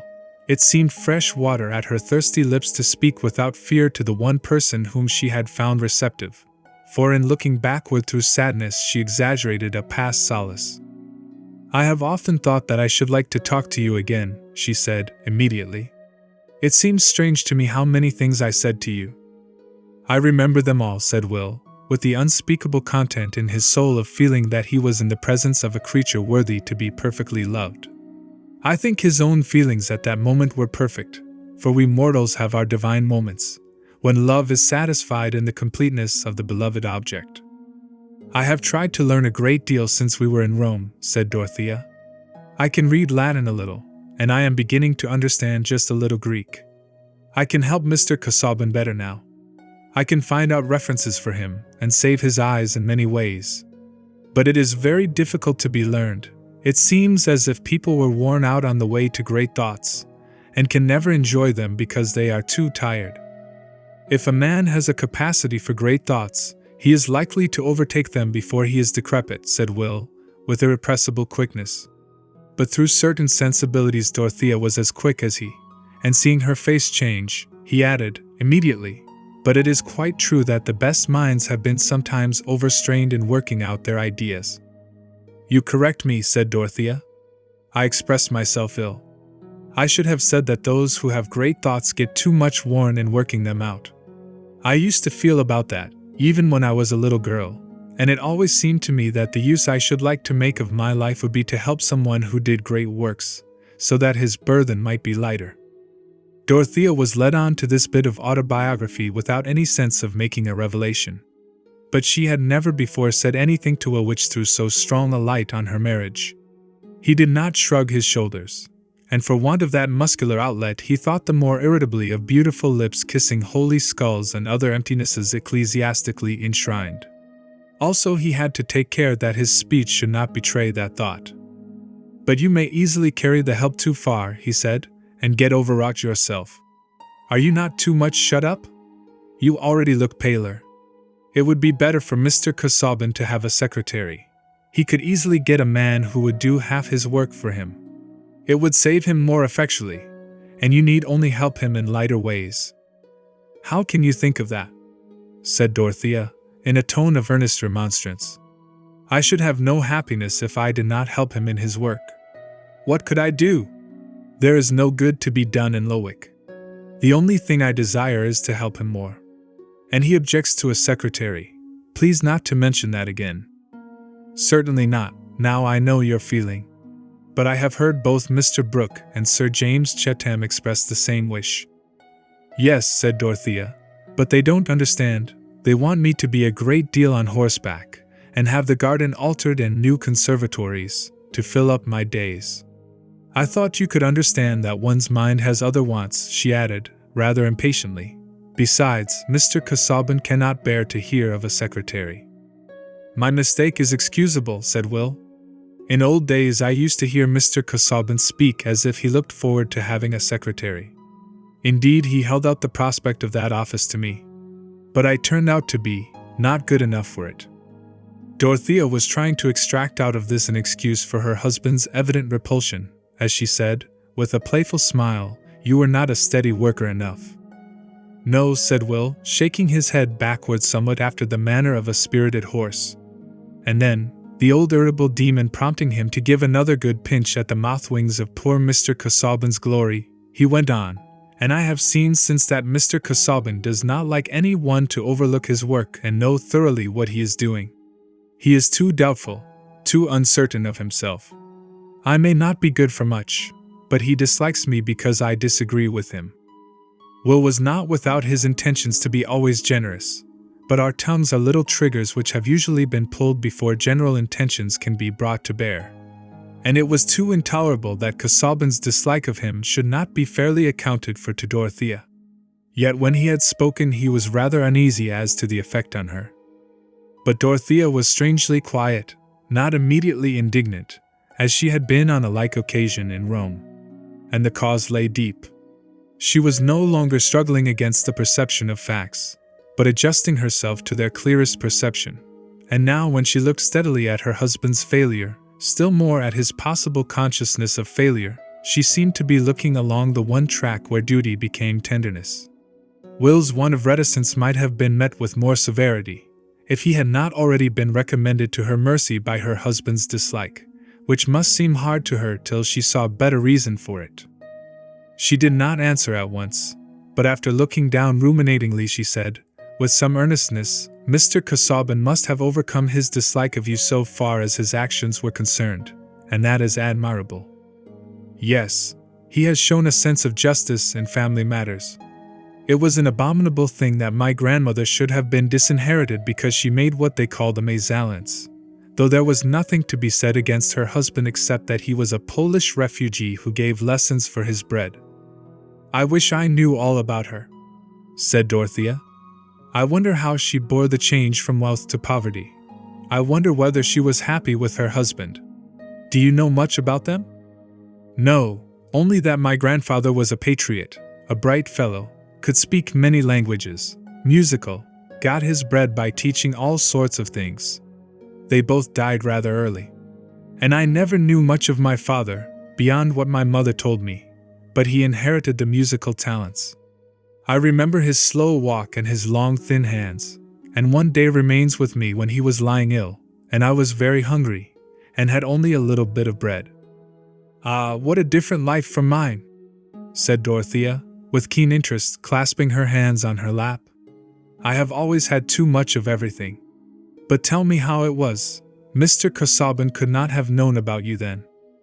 No, but my father had made himself known to Mr. Casaubon, and that was my last hungry day. My father died soon after, and my mother and I were well taken care of. Mr. Casaubon always expressly recognized it as his duty to take care of us because of the harsh injustice which had been shown to his mother's sister.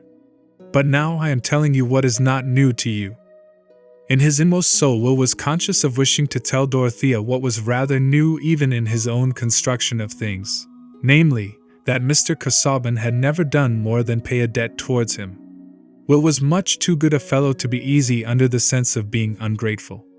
And when gratitude has become a matter of reasoning, there are many ways of escaping from its bonds. No, answered Dorothea. Mr. Casaubon has always avoided dwelling on his own honorable actions. She did not feel that her husband's conduct was depreciated, but this notion of what justice had required in his relations with Will Ladislaw took strong hold on her mind.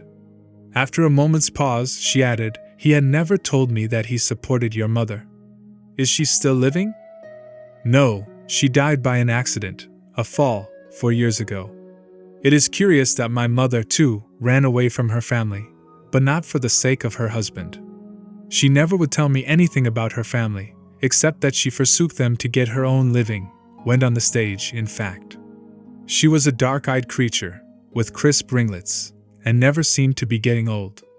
You see, I come of rebellious blood on both sides, Will ended, smiling brightly at Dorothea, while she was still looking with serious intentness before her, like a child seeing a drama for the first time. But her face, too, broke into a smile as she said, That is your apology, I suppose, for having yourself been rather rebellious. I mean, to Mr. Casaubon's wishes. You must remember that you have not done what he thought best for you. And if he dislikes you, you were speaking of dislike a little while ago, but I should rather say, if he has shown any painful feelings towards you, you must consider how sensitive he has become from the wearing effect of study. Perhaps, she continued, getting into a pleading tone, my uncle has not told you how serious Mr. Casaubon's illness was. It would be very petty of us who are well and can bear things, to think much of small offenses from those who carry a weight of trial. You teach me better, said Will. I will never grumble on that subject again. There was a gentleness in his tone which came from the unutterable contentment of perceiving, what Dorothea was hardly conscious of, that she was traveling into the remoteness of pure pity and loyalty towards her husband. Will was ready to adore her pity and loyalty, if she would associate himself with her in manifesting them. I have really sometimes been a perverse fellow, he went on, but I will never again, if I can help it, do or say what you would disapprove. That is very good of you, said Dorothea, with another open smile. I shall have a little kingdom then, where I shall give laws. But you will soon go away, out of my rule, I imagine. You will soon be tired of staying at the Grange.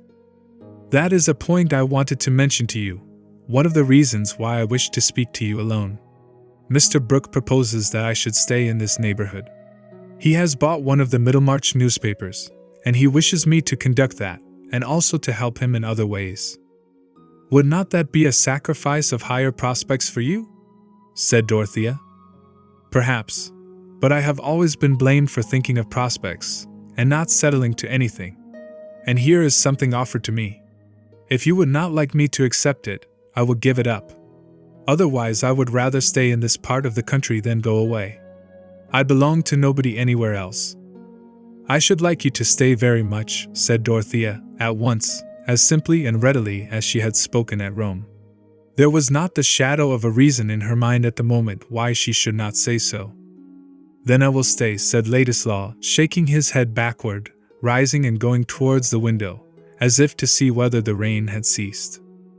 But the next moment, Dorothea, according to a habit which was getting continually stronger, began to reflect that her husband felt differently from herself, and she colored deeply under the double embarrassment of having expressed what might be an opposition to her husband's feeling, and of having to suggest this opposition to Will. His face was not turned towards her, and this made it easier to say, "But my opinion is of little consequence on such a subject. I think you should be guided by Mr. Casaubon." I spoke without thinking of anything else than my own feeling, which has nothing to do with the real question. But it now occurs to me, perhaps Mr. Casaubon might see that the proposal was not wise. "Can you not wait now and mention it to him?" "I can't wait today," said Will, inwardly seared by the possibility that Mr. Casaubon would enter. "The rain is quite over now. I told Mr. Brooke not to call for me. I would rather walk the 5 miles. I shall strike across Housel Common, and see the gleams on the wet grass. I like that." He approached her to shake hands quite hurriedly, longing but not daring to say, "Don't mention the subject to Mr. Casaubon." No, he dared not, could not say it. To ask her to be less simple and direct would be like breathing on the crystal that you want to see the light through. And there was always the other great dread, of himself becoming dimmed and forever ray-shorn in her eyes. "I wish you could have stayed," said Dorothea, with a touch of mournfulness, as she rose and put out her hand. She also had her thought which she did not like to express. Will certainly ought to lose no time in consulting Mr. Casaubon's wishes, but for her to urge this might seem an undue dictation. So they only said goodbye, and Will quitted the house, striking across the fields so as not to run any risk of encountering Mr. Casaubon's carriage, which, however, did not appear at the gate until 4 o'clock. That was an unpropitious hour for coming home. It was too early to gain the moral support under ennui of dressing his person for dinner, and too late to undress his mind of the day's frivolous ceremony and affairs, so as to be prepared for a good plunge into the serious business of study. On such occasions he usually threw into an easy chair in the library, and allowed Dorothea to read the London papers to him, closing his eyes the while. Today, however, he declined that relief, observing that he had already had too many public details urged upon him, but he spoke more cheerfully than usual, when Dorothea asked about his fatigue, and added with that air of formal effort which never forsook him even when he spoke without his waistcoat and cravat, "I have had the gratification of meeting my former acquaintance, Dr. Spanning, today, and of being praised by one who is himself a worthy recipient of praise. He spoke very handsomely of my late tractate on the Egyptian mysteries, using, in fact, terms which it would not become me to repeat." In uttering the last clause, Mr. Casaubon leaned over the elbow of his chair, and swayed his head up and down, apparently as a muscular outlet instead of that recapitulation which would not have been becoming. "I am very glad you have had that pleasure," said Dorothea, delighted to see her husband less weary than usual at this hour. "Before you came I had been regretting that you happened to be out today." "Why so, my dear?" said Mr. Casaubon, throwing himself backward again. "Because Mr. Ladislaw has been here, and he has mentioned a proposal of my uncle's which I should like to know your opinion of." Her husband, she felt, was really concerned in this question. Even with her ignorance of the world she had a vague impression that the position offered to Will was out of keeping with his family connections, and certainly Mr. Casaubon had a claim to be consulted. He did not speak, but merely bowed. "Dear uncle, you know, has many projects. It appears that he has bought one of the Middlemarch newspapers, and he has asked Mr. Ladislaw to stay in this neighborhood and conduct the paper for him, besides helping him in other ways." Dorothea looked at her husband while she spoke, but he had at first blinked and finally closed his eyes, as if to save them, while his lips became more tense. "What is your opinion?" she added, rather timidly, after a slight pause. "Did Mr. Ladislaw come on purpose to ask my opinion?" said Mr. Casaubon, opening his eyes narrowly with a knife-edged look at Dorothea. She was really uncomfortable on the point he inquired about, but she only became a little more serious, and her eyes did not swerve. "No," she answered immediately, "he did not say that he came to ask your opinion. But when he mentioned the proposal, he of course expected me to tell you of it." Mr. Casaubon was silent. "I feared that you might feel some objection. But certainly a young man with so much talent might be very useful to my uncle, might help him to do good in a better way. And Mr. Ladislaw wishes to have some fixed occupation. He has been blamed, he says, for not seeking something of that kind, and he would like to stay in this neighborhood because no one cares for him elsewhere." Dorothea felt that this was a consideration to soften her husband. However, he did not speak, and she presently recurred to Dr. Spanning and the Archdeacon's breakfast. But there was no longer sunshine on these subjects. The next morning, without Dorothea's knowledge, Mr. Casaubon dispatched the following letter, beginning, "Dear Mr. Ladislaw," he had always before addressed him as Will.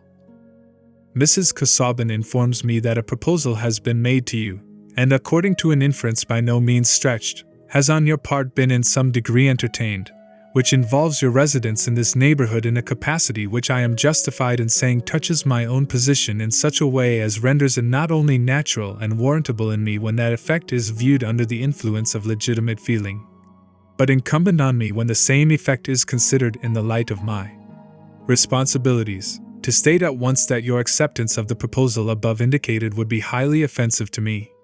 That I have some claim to the exercise of a veto here would not, I believe, be denied by any reasonable person cognizant of the relations between us, relations which, though thrown into the past by your recent procedure, are not thereby annulled in their character of determining antecedents. I will not here make reflections on any person's judgment. It is enough for me to point out to yourself that there are certain social fitnesses and proprieties which should hinder a somewhat near relative of mine from becoming any wise conspicuous in this vicinity in a status not only much beneath my own, but associated at best with the sciolism of literary or political adventurers. At any rate, the contrary issue must exclude you from further reception at my house. Yours faithfully, Edward Casaubon. Meanwhile, Dorothea's mind was innocently at work towards the further embitterment of her husband, dwelling, with a sympathy that grew to agitation, on what Will had told her about his parents and grandparents. Any private hours in her day were usually spent in her blue-green boudoir, and she had come to be very fond of its pallid quaintness. Nothing had been outwardly altered there, but while the summer had gradually advanced over the western fields beyond the avenue of elms, the bare room had gathered within it those memories of an inward life which fill the air as with a cloud of good or bad angels, the invisible yet active forms of our spiritual triumphs or our spiritual falls. She had been so used to struggle for, and to find resolve in looking along the avenue towards the arch of western light that the vision itself had gained a communicating power. Even the pale stag seemed to have reminding glances and to mean mutely, "Yes, we know." And the group of delicately touched miniatures had made an audience as of beings no longer disturbed about their own earthly lot, but still humanly interested. Especially the mysterious Aunt Julia, about whom Dorothea had never found it easy to question her husband. And now, since her conversation with Will, many fresh images had gathered round that Aunt Julia who was Will's grandmother. The presence of that delicate miniature, so like a living face that she knew, helping to concentrate her feelings. What a wrong, to cut off the girl from the family protection and inheritance only because she had chosen a man who was poor.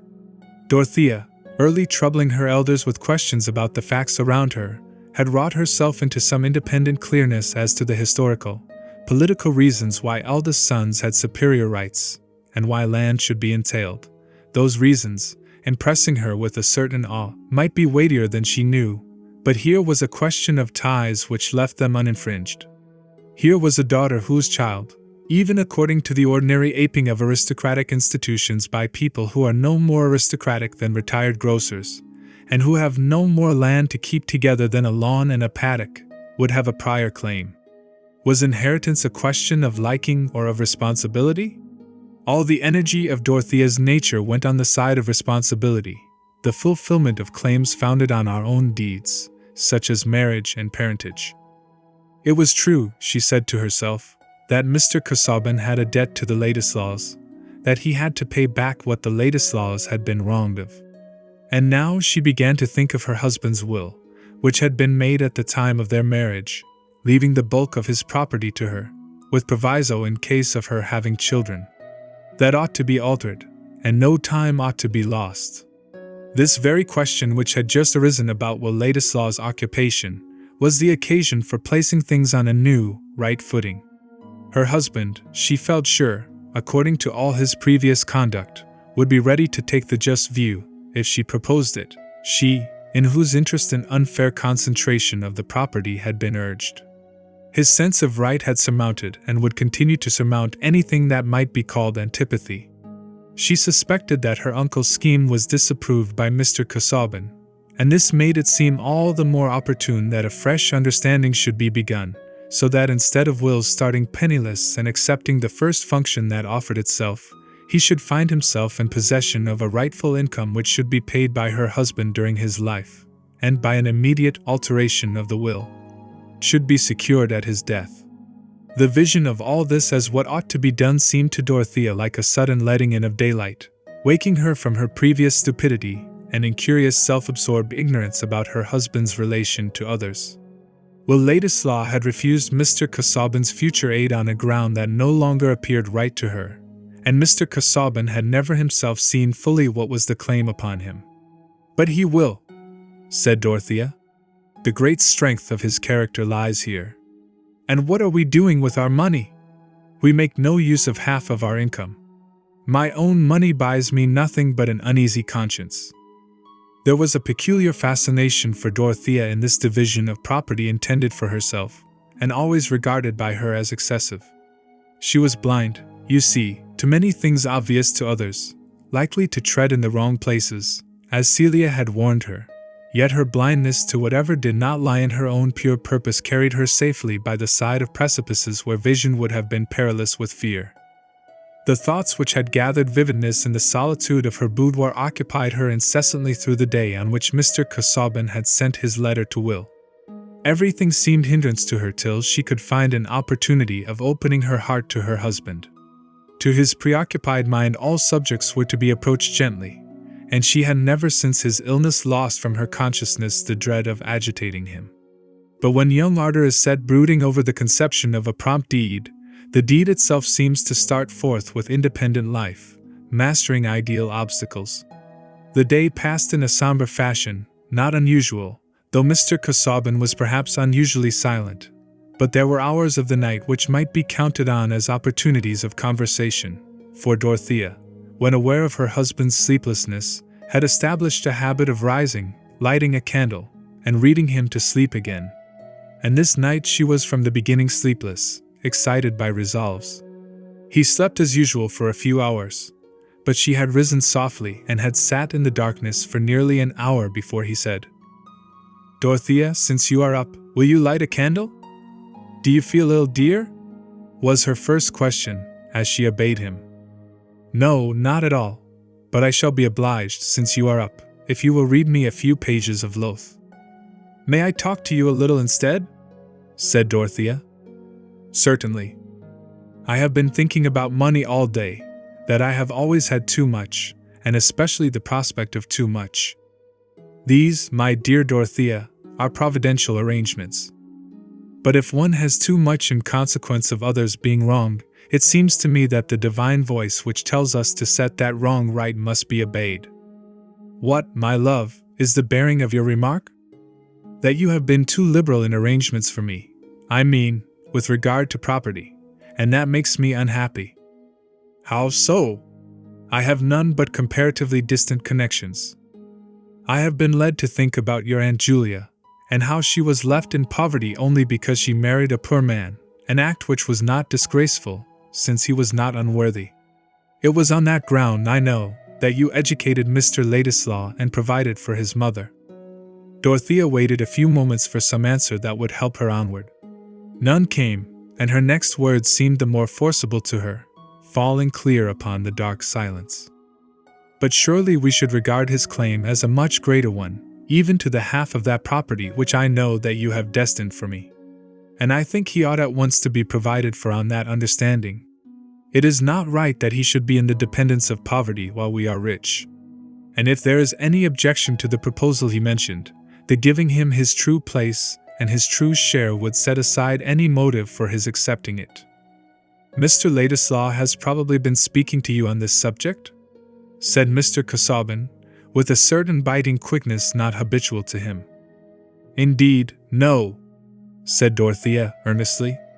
How can you imagine it, since he has so lately declined everything from you? I fear you think too hardly of him, dear. He only told me a little about his parents and grandparents, and almost all in answer to my questions. You are so good, so just, you have done everything you thought to be right. But it seems to me clear that more than that is right, and I must speak about it, since I am the person who would get what is called benefit by that more not being done. There was a perceptible pause before Mr. Casaubon replied, not quickly as before, but with a still more biting emphasis. Dorothea, my love, this is not the first occasion, but it were well that it should be the last, on which you have assumed a judgment on subjects beyond your scope. Into the question how far conduct, especially in the matter of alliances, constitutes a forfeiture of family claims, I do not now enter. Suffice it, that you are not here qualified to discriminate. What I now wish you to understand is, that I accept no revision, still less dictation within that range of affairs which I have deliberated upon as distinctly and properly mine. It is not for you to interfere between me and Mr. Ladislaw, and still less to encourage communications from him to you which constitute a criticism on my procedure. Poor Dorothea, shrouded in the darkness, was in a tumult of conflicting emotions. Alarm at the possible effect on himself of her husband's strongly manifested anger would have checked any expression of her own resentment, even if she had been quite free from doubt and compunction under the consciousness that there might be some justice in his last insinuation. Hearing him breathe quickly after he had spoken, she sat listening, frightened, wretched, with a dumb inward cry for help to bear this nightmare of a life in which every energy was arrested by dread. But nothing else happened, except that they both remained a long while sleepless, without speaking again. The next day, Mr. Casaubon received the following answer from Will Ladislaw. Dear M.R. Casaubon, I have given all due consideration to your letter of yesterday, but I am unable to take precisely your view of our mutual position. With the fullest acknowledgement of your generous conduct to me in the past, I must still maintain that an obligation of this kind cannot fairly fetter me as you appear to expect that it should. Granted that a benefactor's wishes may constitute a claim, there must always be a reservation as to the quality of those wishes.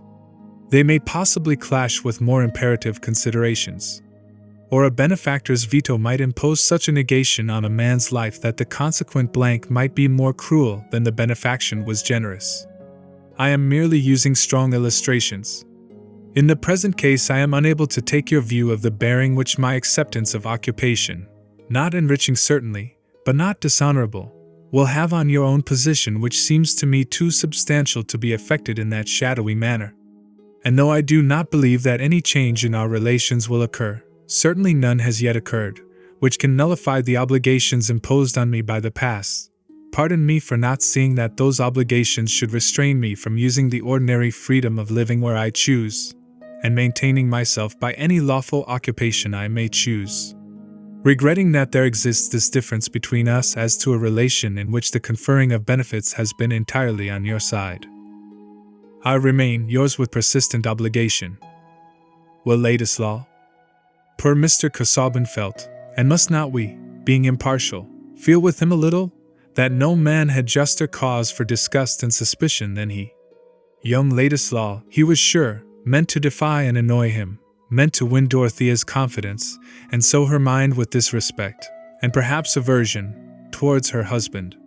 Some motive beneath the surface had been needed to account for Will's sudden change of course in rejecting Mr. Casaubon's aid and quitting his travels, and this defiant determination to fix himself in the neighborhood by taking up something so much at variance with his former choice as Mr. Brooke's Middlemarch projects, revealed clearly enough that the undeclared motive had relation to Dorothea. Not for one moment did Mr. Casaubon suspect Dorothea of any doubleness. He had no suspicions of her. But he had, what was little less uncomfortable, the positive knowledge that her tendency to form opinions about her husband's conduct was accompanied with a disposition to regard Ladislaw favorably and be influenced by what he said. His own proud reticence had prevented him from ever being undeceived in the supposition that Dorothea had originally asked her uncle to invite Will to his house. And now, on receiving Will's letter, Mr. Casaubon had to consider his duty. He would never have been easy to call his action anything else than duty. But in this case, contending motives thrust him back into negations. Should he apply directly to Mr. Brooke, and demand of that troublesome gentleman to revoke his proposal? Or should he consult Sir James Chetham, and get him to concur in remonstrance against a step which touched the whole family? In either case, Mr. Casaubon was aware that failure was just as probable as success. It was impossible for him to mention Dorothea's name in the matter, and without some alarming urgency Mr. Brooke was as likely as not, after meeting all representations with apparent assent, to wind up by saying, "Never fear, Casaubon. Depend upon it, young Ladislaw will do you credit. Depend upon it, I have put my finger on the right thing." And Mr. Casaubon shrank nervously from communicating on the subject with Sir James Chetham, between whom and himself there had never been any cordiality, and who would immediately think of Dorothea without any mention of her. Poor Mr. Casaubon was distrustful of everybody's feeling towards him, especially as a husband. To let anyone suppose that he was jealous would be to admit their suspected view of his disadvantages. To let them know that he did not find marriage particularly blissful would imply his conversion to their, probably, earlier disapproval. It would be as bad as letting Carp, and Brasenose generally, know how backward he was in organizing the matter for his key to all mythologies. All through his life Mr. Casaubon had been trying not to admit even to himself the inward sores of self-doubt and jealousy. And on the most delicate of all personal subjects, the habit of proud suspicious reticence told doubly. Thus Mr. Casaubon remained proudly, bitterly silent. But he had forbidden Will to come to Lowick Manor, and he was mentally preparing other measures of frustration. Chapter 38. Sir James Chetham could not look with any satisfaction on Mr. Brooke's new courses, but it was easier to object than to hinder. Sir James accounted for his having come in alone one day to lunch with the Cadwalladers by saying, "I can't talk to you as I want, before Celia, it might hurt her. Indeed, it would not be right." "I know what you mean," the pioneer at the Grange darted in Mrs. Cadwallader, almost before the last word was off her friend's tongue. "It is frightful, this taking to buying whistles and blowing them in everybody's hearing. Lying in bed all day and playing at dominoes, like poor Lord Plessy, would be more private and bearable." "I see they are beginning to attack our friend Brooke in the Trumpet," said the rector, lounging back and smiling easily, as he would have done if he had been attacked himself. "There are tremendous sarcasms against a landlord not 100 miles from Middlemarch, who receives his own rents, and makes no returns." "I do wish Brooke would leave that off," said Sir James, with his little frown of annoyance. "Is he really going to be put in nomination, though?"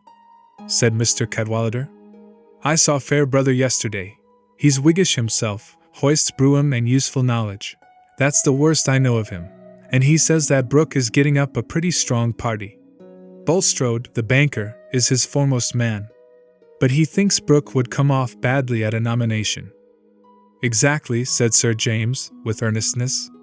"I have been inquiring into the thing, for I've never known anything about Middlemarch politics before, the county being my business.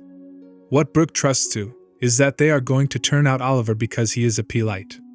But Hawley tells me that if they send up a Whig at all it is sure to be Bagster, one of those candidates who come from heaven knows where, but dead against ministers, and an experienced parliamentary man. Hawley's rather rough. He forgot that he was speaking to me. He said if Brooke wanted a pelting, he could get it cheaper than by going to the hustings." "I warned you all of it," said Mrs. Cadwallader, waving her hands outward. "I said to Humphrey long ago, Mr. Brooke is going to make a splash in the mud. And now he has done it." "Well, he might have taken it into his head to marry," said the rector. That would have been a graver mess than a little flirtation with politics. He may do that afterwards, said Mrs. Cadwallader, when he has come out on the other side of the mud with an ague. What I care for most is his own dignity, said Sir James. Of course I care the more because of the family. But he's getting on in life now, and I don't like to think of his exposing himself. They will be raking up everything against him. I suppose it's no use trying any persuasion, said the rector. There's such an odd mixture of obstinacy and changeableness in Brooke. Have you tried him on the subject? Well, no, said Sir James. I feel a delicacy in appearing to dictate. But I have been talking to this young Ladislaw that Brooke is making a factotum of. Ladislaw seems clever enough for anything.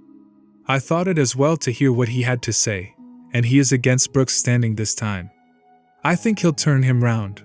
I think the nomination may be staved off. I know, said Mrs. Cadwallader, nodding. The independent member hasn't got his speeches well enough by heart. But this Ladislaw, there again is a vexatious business, said Sir James. We have had him 2 or 3 times to dine at the Hall. You have met him, by the by, as Brooke's guest and a relation of Casaubon's, thinking he was only on a flying visit. And now I find he's in everybody's mouth in Middlemarch as the editor of the Pioneer. There are stories going about him as a quill-driving alien, a foreign emissary, and what not. Casaubon won't like that, said the rector. There is some foreign blood in Ladislaw, returned Sir James. I hope he won't go into extreme opinions and carry Brooke on. Oh, he's a dangerous young sprig, that Mr. Ladislaw, said Mrs. Cadwallader, with his opera songs and his ready tongue. A sort of Byronic hero, an amorous conspirator, it strikes me. And Thomas Aquinas is not fond of him. I could see that, the day the picture was brought. I don't like to begin on the subject with Casaubon, said Sir James. He has more right to interfere than I. But it's a disagreeable affair all round. What a character for anybody with decent connections to show himself in, one of those newspaper fellows. You have only to look at Keck, who manages the Trumpet. I saw him the other day with Hawley. His writing is sound enough, I believe, but he's such a low fellow that I wished he had been on the wrong side. What can you expect with these peddling Middlemarch papers? Said the rector. I don't suppose you could get a high style of man anywhere to be writing up interests he doesn't really care about, and for pay that hardly keeps him in at elbows. Exactly. That makes it so annoying that Brooke should have put a man who has a sort of connection with the family in a position of that kind. For my part, I think Ladislaw is rather a fool for accepting. It is Aquinas's fault, said Mrs. Cadwallader. Why didn't he use his interest to get Ladislaw made an attaché or sent to India? That is how families get rid of troublesome sprigs. There is no knowing to what lengths the mischief may go, said Sir James, anxiously. But if Casaubon says nothing, what can I do? Oh, my dear Sir James, said the rector, don't let us make too much of all this. It is likely enough to end in mere smoke. After a month or 2 Brooke and this Master Ladislaw will get tired of each other. Ladislaw will take wing. Brooke will sell the Pioneer, and everything will settle down again as usual. There is one good chance, that he will not like to feel his money oozing away, said Mrs. Cadwallader. If I knew the items of election expenses I could scare him. It's no use plying him with wide words like expenditure. I wouldn't talk of phlebotomy. I would empty a pot of leeches upon him. What we good stingy people don't like, is having our sixpences sucked away from us. And he will not like having things raked up against him, said Sir James. There is the management of his estate. They have begun upon that already. And it really is painful for me to see. It is a nuisance under one's very nose. I do think one is bound to do the best for one's land and tenants, especially in these hard times. Perhaps the Trumpet may rouse him to make a change, and some good may come of it all, said the rector. I know I should be glad. I should hear less grumbling when my tithe is paid. I don't know what I should do if there were not a modus in Tipton. I want him to have a proper man to look after things. I want him to take on Garth again, said Sir James. He got rid of Garth 12 years ago, and everything has been going wrong since. I think of getting Garth to manage for me. He has made such a capital plan for my buildings, and Lovegood is hardly up to the mark. But Garth would not undertake the Tipton estate again unless Brooke left it entirely to him. In the right of it too, said the rector. Garth is an independent fellow, an original, simple-minded fellow. One day, when he was doing some valuation for me, he told me point-blank that clergymen seldom understood anything about business, and did mischief when they meddled. But he said it as quietly and respectfully as if he had been talking to me about sailors. He would make a different parish of Tipton, if Brooke would let him manage. I wish, by the help of the trumpet, you could bring that round. If Dorothea had kept near her uncle, there would have been some chance, said Sir James. She might have got some power over him in time, and she was always uneasy about the estate. She had wonderfully good notions about such things. But now Casaubon takes her up entirely. Celia complains a good deal. We can hardly get her to dine with us, since he had that fit. Sir James ended with a look of pitying disgust, and Mrs. Cadwallader shrugged her shoulders as much as to say that she was not likely to see anything new in that direction. Poor Casaubon, the rector said. That was a nasty attack. I thought he looked shattered the other day at the Archdeacon's. In point of fact, resumed Sir James, not choosing to dwell on fits, Brooke doesn't mean badly by his tenants or anyone else, but he has got that way of paring and clipping at expenses. Come, that's a blessing, said Mrs. Cadwallader. That helps him to find himself in a morning. He may not know his own opinions, but he does know his own pocket. I don't believe a man is in pocket by stinginess on his land, said Sir James. Oh, stinginess may be abused like other virtues. It will not do to keep one's own pigs lean, said Mrs. Cadwallader, who had risen to look out of the window. But talk of an independent politician, and he will appear. What? Brooke? Said her husband. Yes. Now you ply him with the trumpet, Humphrey, and I will put the leeches on him. What will you do, Sir James? The fact is, I don't like to begin about it with Brooke, in our mutual position. The whole thing is so unpleasant. I do wish people would behave like gentlemen, said the good baronet, feeling that this was a simple and comprehensive program for social well-being. Here you all are, eh? Said Mr. Brooke, shuffling round and shaking hands. I was going up to the hall by and by, Chetham. But it's pleasant to find everybody you know. Well, what do you think of things, going on a little fast? It was true enough, what Lafitte said, since yesterday. A century has passed away, there in the next century, you know, on the other side of the water. Going on faster than we are. Why, yes, said the rector, taking up the newspaper. Here is the trumpet accusing you of lagging behind. Did you see? Eh? No, said Mr. Brooke, dropping his gloves into his hat and hastily adjusting his eyeglass. But Mr. Cadwallader kept the paper in his hand, saying, with a smile in his eyes, Look here! All this is about a landlord not 100 miles from Middlemarch, who receives his own rents. They say he is the most retrogressive man in the county. I think you must have taught them that word in the Pioneer. Oh, that is Keck, an illiterate fellow, you know. Retrogressive, now. Come, that's capital. He thinks it means destructive. They want to make me out a destructive, you know, said Mr. Brooke, with that cheerfulness which is usually sustained by an adversary's ignorance. I think he knows the meaning of the word. Here is a sharp stroke or two.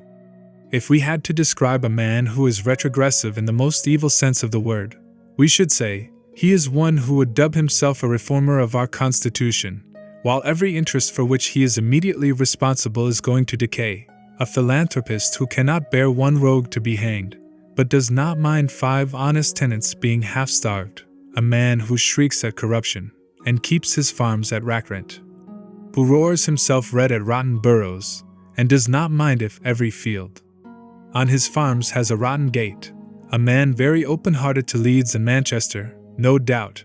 He would give any number of representatives who will pay for their seats out of their own pockets. What he objects to giving is a little return on rent days to help a tenant to buy stock, or an outlay on repairs to keep the weather out at a tenant's barn door or make his house look a little less like an Irish cottier's. But we all know the wag's definition of a philanthropist, a man whose charity increases directly as the square of the distance. And so on. All the rest is to show what sort of legislator a philanthropist is likely to make," ended the rector, throwing down the paper, and clasping his hands at the back of his head, while he looked at Mr. Brooke with an air of amused neutrality.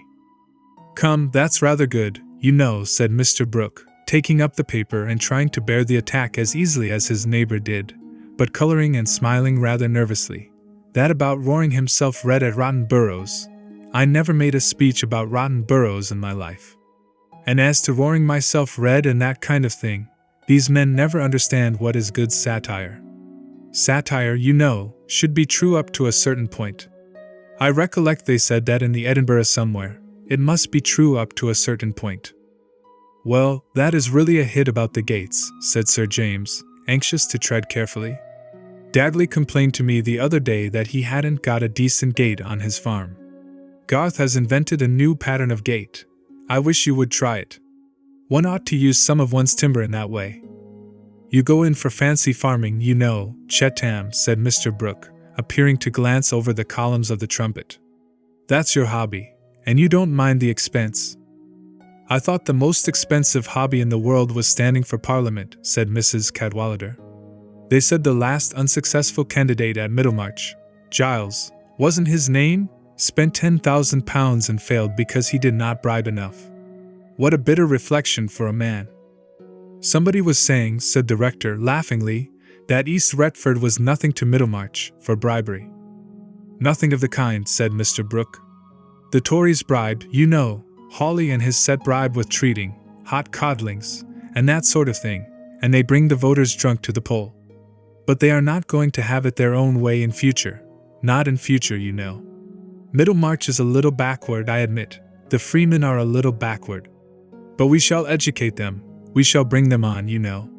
The best people there are on our side." "Hawley says you have men on your side who will do you harm," remarked Sir James. "He says Bulstrode the banker will do you harm." "And that if you got pelted," interposed Mrs. Cadwallader, "half the rotten eggs would mean hatred of your committee-man. Good heavens! Think what it must be to be pelted for wrong opinions. And I seem to remember a story of a man they pretended to chair and let him fall into a dust heap on purpose." "Pelting is nothing to their finding holes in one's coat," said the rector.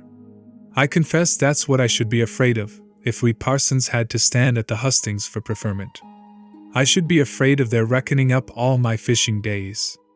Upon my word, I think the truth is the hardest missile one can be pelted with." "The fact is," said Sir James, "if a man goes into public life he must be prepared for the consequences. He must make himself proof against calumny." "My dear Chetam, that is all very fine, you know," said Mr. Brooke. "But how will you make yourself proof against calumny? You should read history, look at ostracism, persecution, martyrdom, and that kind of thing. They always happen to the best men, you know. But what is that in Horace? Fiat justitia, rut, something or other." "Exactly," said Sir James, with a little more heat than usual. "What I mean by being proof against calumny is being able to point to the fact as a contradiction." "And it is not martyrdom to pay bills that one has run into oneself," said Mrs. Cadwallader. But it was Sir James's evident annoyance that most stirred Mr. Brooke. "Well, you know, Chetam," he said, rising, taking up his hat and leaning on his stick, "you and I have a different system. You are all for outlay with your farms. I don't want to make out that my system is good under all circumstances. Under all circumstances, you know. There ought to be a new valuation made from time to time," said Sir James. "Returns are very well occasionally, but I like a fair valuation. What do you say, Cadwallader?" "I agree with you. If I were Brooke, I would choke the Trumpet at once by getting Garth to make a new valuation of the farms, and giving him carte blanche about gates and repairs. That's my view of the political situation," said the rector, broadening himself by sticking his thumbs in his armholes, and laughing towards Mr. Brooke. "That's a showy sort of thing to do, you know," said Mr. Brooke. "But I should like you to tell me of another landlord who has distressed his tenants for arrears as little as I have. I let the old tenants stay on. I'm uncommonly easy, let me tell you, uncommonly easy. I have my own ideas, and I take my stand on them, you know. A man who does that is always charged with eccentricity, inconsistency, and that kind of thing. When I change my line of action, I shall follow my own ideas." After that, Mr. Brooke remembered that there was a packet which he had omitted to send off from the Grange, and he bade everybody hurriedly goodbye. "I didn't want to take a liberty with Brooke," said Sir James. "I see he is nettled. But as to what he says about old tenants, in point of fact no new tenant would take the farms on the present terms." "I have a notion that he will be brought round in time," said the rector. "But you were pulling one way, Eleanor, and we were pulling another. You wanted to frighten him away from expense, and we want to frighten him into it. Better let him try to be popular, and see that his character as a landlord stands in his way. I don't think it signifies two straws about the Pioneer, or Ladislaw, or Brooke's speechifying to the Middlemarchers. But it does signify about the parishioners in Tipton being comfortable." "Excuse me, it is you two who are on the wrong tack," said Mrs. Cadwallader. "You should have proved to him that he loses money by bad management, and then we should all have pulled together. If you put him a horseback on politics, I warn you of the consequences. It was all very well to ride on sticks at home and call them ideas." Chapter 39. Sir James Chetham's mind was not fruitful in devices, but his growing anxiety to act on Brooke, once brought close to his constant belief in Dorothea's capacity for influence, became formative, and issued in a little plan, namely, to plead Celia's indisposition as a reason for fetching Dorothea by herself to the hall, and to leave her at the Grange with the carriage on the way. After making her fully aware of the situation concerning the management of the estate. In this way it happened that one day near 4 o'clock, when Mr. Brooke and Ladislaw were seated in the library, the door opened and Mrs. Casaubon was announced. Will, the moment before, had been low in the depths of boredom, and obliged to help Mr. Brooke in arranging documents about hanging sheep stealers, was exemplifying the power our minds have of riding several horses at once by inwardly arranging measures towards getting a lodging for himself in Middlemarch, and cutting short his constant residence at the Grange. While there flitted through all these steadier images a tickling vision of a sheep-stealing epic written with Homeric particularity. When Mrs. Casaubon was announced he started up as from an electric shock, and felt a tingling at his finger ends. Any one observing him would have seen a change in his complexion, in the adjustment of his facial muscles, in the vividness of his glance, which might have made them imagine that every molecule in his body had passed the message of a magic touch. And so it had.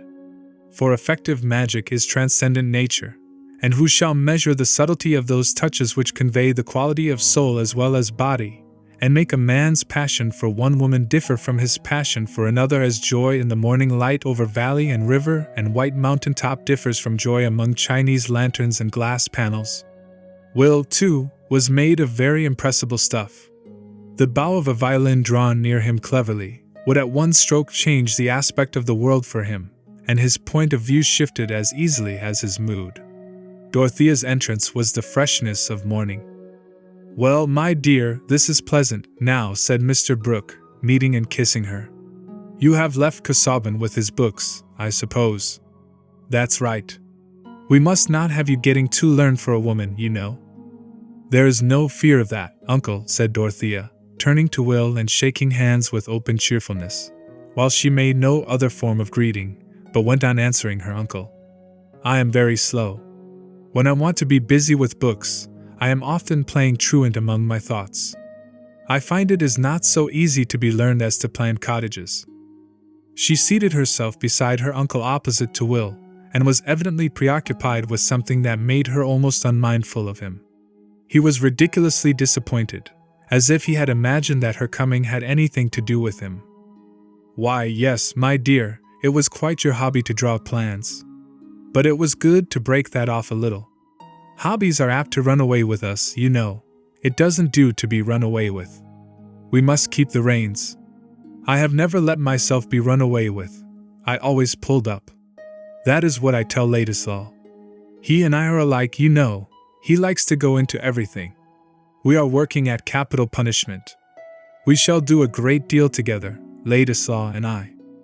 "Yes," said Dorothea, with characteristic directness. "Sir James has been telling me that he is in hope of seeing a great change made soon in your management of the estate, that you are thinking of having the farms valued, and repairs made, and the cottages improved, so that Tipton may look quite another place. Oh, how happy, she went on, clasping her hands, with a return to that more childlike impetuous manner, which had been subdued since her marriage.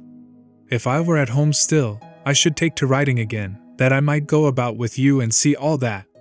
And you are going to engage Mr. Garth, who praised my cottages, Sir James says. Chetham is a little hasty, my dear, said Mr. Brooke, coloring slightly. A little hasty, you know. I never said I should do anything of the kind. I never said I should not do it, you know. He only feels confident that you will do it, said Dorothea, in a voice as clear and unhesitating as that of a young chorister chanting a credo, because you mean to enter Parliament as a member who cares for the improvement of the people, and one of the first things to be made better is the state of the land and the labourers. Think of Kit Downes, uncle, who lives with his wife and 7 children in a house with 1 sitting room and 1 bedroom hardly larger than this table, and those poor Dagleys, in their tumble-down farmhouse, where they live in the back kitchen and leave the other rooms to the rats. That is one reason why I did not like the pictures here, dear uncle, which you think me stupid about. I used to come from the village with all that dirt and coarse ugliness like a pain within me, and the simpering pictures in the drawing-room seemed to me like a wicked attempt to find delight in what is false, while we don't mind how hard the truth is for the neighbors outside our walls. I think we have no right to come forward and urge wider changes for good, until we have tried to alter the evils which lie under our own hands. Dorothea had gathered emotion as she went on, and had forgotten everything except the relief of pouring forth her feelings, unchecked, an experience once habitual with her, but hardly ever present since her marriage, which had been a perpetual struggle of energy with fear. For the moment, Will's admiration was accompanied with a chilling sense of remoteness. A man is seldom ashamed of feeling that he cannot love a woman so well when he sees a certain greatness in her, nature having intended greatness for men. But nature has sometimes made sad oversights in carrying out her intention, as in the case of good Mr. Brooke, whose masculine consciousness was at this moment in rather a stammering condition under the eloquence of his niece. He could not immediately find any other mode of expressing himself than that of rising, fixing his eyeglass, and fingering the papers before him. At last he said, "There is something in what you say, my dear, something in what you say, but not everything, Ladislaw. You and I don't like our pictures and statues being found fault with. Young ladies are a little ardent, you know, a little one-sided, my dear. Fine art, poetry, that kind of thing, elevates a nation, and mal et mores, you understand a little Latin now. But what?" These interrogatives were addressed to the footman who had come in to say that the keeper had found one of Dagley's boys with a leveret in his hand just killed. I'll come. I shall let him off easily, you know," said Mr. Brooke aside to Dorothea, shuffling away very cheerfully. "I hope you feel how right this change is that Sir James wishes for," said Dorothea to Will, as soon as her uncle was gone. "I do, now I have heard you speak about it. I shall not forget what you have said. But can you think of something else at this moment? I may not have another opportunity of speaking to you about what has occurred," said Will, rising with a movement of impatience, and holding the back of his chair with both hands. "Pray tell me what it is," said Dorothea, anxiously, also rising and going to the open window, where Monk was looking in, panting and wagging his tail. She leaned her back against the window frame, and laid her hand on the dog's head, for though, as we know, she was not fond of pets that must be held in the hands or trodden on, she was always attentive to the feelings of dogs, and very polite if she had to decline their advances. Will followed her only with his eyes and said, "I presume you know that Mr. Casaubon has forbidden me to go to his house." "No, I did not," said Dorothea, after a moment's pause. She was evidently much moved. "I am very, very sorry," she added mournfully. She was thinking of what Will had no knowledge of, the conversation between her and her husband in the darkness, and she was anew smitten with hopelessness that she could influence Mr. Casaubon's action. But the marked expression of her sorrow convinced Will that it was not all given to him personally, and that Dorothea had not been visited by the idea that Mr. Casaubon's dislike and jealousy of him turned upon herself. He felt an odd mixture of delight and vexation, of delight that he could dwell and be cherished in her thought as in a pure home, without suspicion and without stint, of vexation because he was of too little account with her, was not formidable enough, was treated with an unhesitating benevolence which did not flatter him. But his dread of any change in Dorothea was stronger than his discontent, and he began to speak again in a tone of mere explanation. Mr. Casaubon's reason is his displeasure at my taking a position here which he considers unsuited to my rank as his cousin. I have told him that I cannot give way on this point. It is a little too hard on me to expect that my course in life is to be hampered by prejudices which I think ridiculous. Obligation may be stretched till it is no better than a brand of slavery stamped on us when we were too young to know its meaning. I would not have accepted the position if I had not meant to make it useful and honorable. I am not bound to regard family dignity in any other light. Dorothea felt wretched. She thought her husband altogether in the wrong, on more grounds than Will had mentioned. "It is better for us not to speak on the subject," she said, with a tremulousness not common in her voice, "since you and Mr. Casaubon disagree. You intend to remain?" She was looking out on the lawn, with melancholy meditation.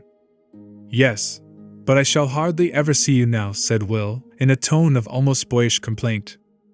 "No," said Dorothea, turning her eyes full upon him, "hardly ever. But I shall hear of you. I shall know what you are doing from my uncle." "I shall know hardly anything about you," said Will. "No one will tell me anything." "Oh, my life is very simple," said Dorothea, her lips curling with an exquisite smile, which irradiated her melancholy. "I am always at Lowick." "That is a dreadful imprisonment," said Will, impetuously. "No, don't think that," said Dorothea. "I have no longings." He did not speak, but she replied to some change in his expression. "I mean, for myself. Except that I should like not to have so much more than my share without doing anything for others. But I have a belief of my own, and it comforts me." "What is that?" said Will, rather jealous of the belief. "That by desiring what is perfectly good, even when we don't quite know what it is and cannot do what we would, we are part of the divine power against evil, widening the skirts of light and making the struggle with darkness narrower. That is a beautiful mysticism. It is a—" "Please not to call it by any name," said Dorothea, putting out her hands entreatingly. "You will say it is Persian, or something else geographical. It is my life. I have found it out, and cannot part with it. I have always been finding out my religion since I was a little girl. I used to pray so much, now I hardly ever pray. I try not to have desires merely for myself, because they may not be good for others, and I have too much already. I only told you, that you might know quite well how my days go at Lowick." "God bless you for telling me," said Will, ardently, and rather wondering at himself. They were looking at each other like two fond children who were talking confidentially of birds. "What is your religion?" said Dorothea. "I mean, not what you know about religion, but the belief that helps you most?" "To love what is good and beautiful when I see it," said Will. "But I am a rebel. I don't feel bound, as you do, to submit to what I don't like." "But if you like what is good, that comes to the same thing," said Dorothea, smiling. "Now you are subtle," said Will. "Yes, Mr. Casaubon often says I am too subtle." "I don't feel as if I were subtle," said Dorothea, playfully. "But how long my uncle is? I must go and look for him. I must really go on to the hall. Celia is expecting me." Will offered to tell Mr. Brooke, who presently came and said that he would step into the carriage and go with Dorothea as far as Dagley's, to speak about the small delinquent who had been caught with the leveret. Dorothea renewed the subject of the estate as they drove along, but Mr. Brooke, not being taken unawares, got the talk under his own control. "Chetham, now," he replied. "He finds fault with me, my dear. But I should not preserve my game if it were not for Chetham, and he can't say that expense is for the sake of the tenants, you know. It's a little against my feeling. Poaching, now, if you come to look into it, I have often thought of getting up the subject. Not long ago, Flavel, the Methodist preacher, was brought up for knocking down a hare that came across his path when he and his wife were walking out together. He was pretty quick, and knocked it on the neck." "That was very brutal, I think," said Dorothea. Well, now, it seemed rather black to me, I confess, in a Methodist preacher, you know. And Johnson said, you may judge what a hypocrite he is. And upon my word, I thought Flavel looked very little like the highest style of man, as somebody calls the Christian. Young, the poet Young, I think. You know Young? Well, now, Flavel in his shabby black gaiters, pleading that he thought the Lord had sent him and his wife a good dinner, and he had a right to knock it down, though not a mighty hunter before the Lord, as Nimrod was. I assure you it was rather comic. Fielding would have made something of it. Or Scott. Now, Scott might have worked it up. But really, when I came to think of it, I couldn't help liking that the fellows should have a bit of hair to say grace over. It's all a matter of prejudice. Prejudice with the law on its side, you know, about the stick and the gaiters, and so on. However, it doesn't do to reason about things, and law is law. But I got Johnson to be quiet, and I hushed the matter up. I doubt whether Chetham would not have been more severe, and yet he comes down on me as if I were the hardest man in the county. But here we are at Dagley's. Mr. Brooke got down at a farmyard gate, and Dorothea drove on. It is wonderful how much uglier things will look when we only suspect that we are blamed for them. Even our own persons in the glass are apt to change their aspect for us after we have heard some frank remark on their less admirable points. And on the other hand, it is astonishing how pleasantly conscience takes our encroachments on those who never complain, or have nobody to complain for them. Dagley's homestead never before looked so dismal to Mr. Brooke as it did today, with his mind thus sore about the fault-finding of the trumpet, echoed by Sir James. It is true that an observer, under that softening influence of the fine arts which makes other people's hardships picturesque, might have been delighted with this homestead called Freeman's End. The old house had dormer windows in the dark red roof. 2 of the chimneys were choked with ivy.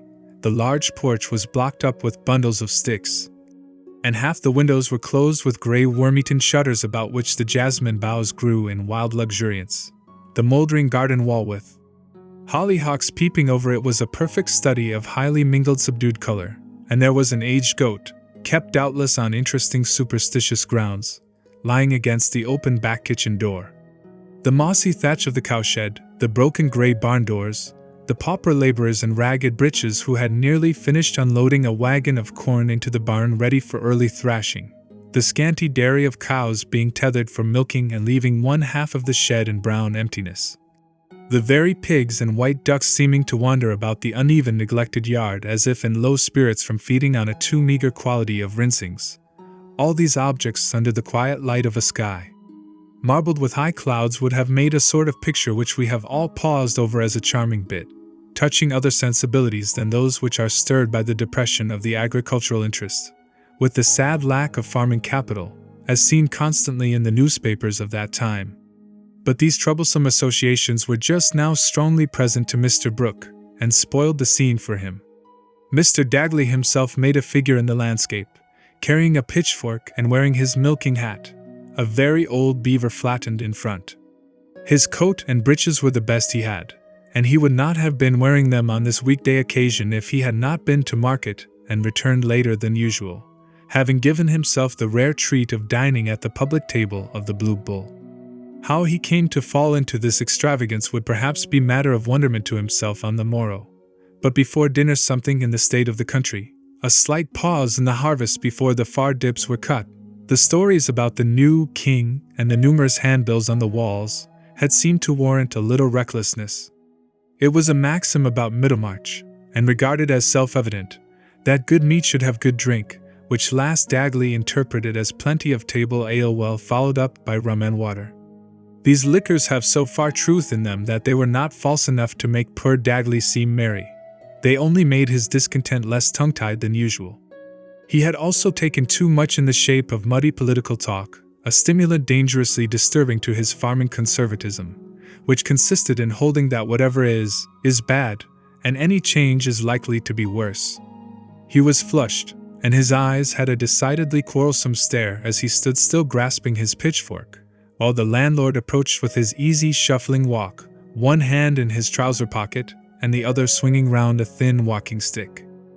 "Dagley, my good fellow," began Mr. Brooke, conscious that he was going to be very friendly about the boy. "Oh, I'm a good feller, am I? Thank ye, sir, thank ye, said Dagley, with a loud snarling irony which made Fag the sheepdog stir from his seat and prick his ears. But seeing Monk enter the yard after some outside loitering, Fag seated himself again in an attitude of observation. I'm glad to hear I'm a good feller. Mr. Brooke reflected that it was market day, and that his worthy tenant had probably been dining, but saw no reason why he should not go on, since he could take the precaution of repeating what he had to say to Mrs. Dagley. Your little lad Jacob has been caught killing a leveret, Dagley. I have told Johnson to lock him up in the empty stable an hour or two, just to frighten him, you know. But he will be brought home by and by, before night, and you'll just look after him, will you, and give him a reprimand, you know? No, I won't. I'll be deed if I'll leather my boy to please you or anybody else, not if you was 20 landlords isted o one, and that a bad un. Dagley's words were loud enough to summon his wife to the back kitchen door, the only entrance ever used, and one always open except in bad weather, and Mr. Brooke, saying soothingly, Well, I'll speak to your wife. I didn't mean beating, you know, turned to walk to the house. But Dagley, only the more inclined to have his say with the gentleman who walked away from him, followed at once, with Fag slouching at his heels and sullenly evading some small and probably charitable advances on the part of Monk. How do you do, Mrs. Dagley? Said Mr. Brooke, making some haste. I came to tell you about your boy. I don't want you to give him the stick, you know. He was careful to speak quite plainly this time.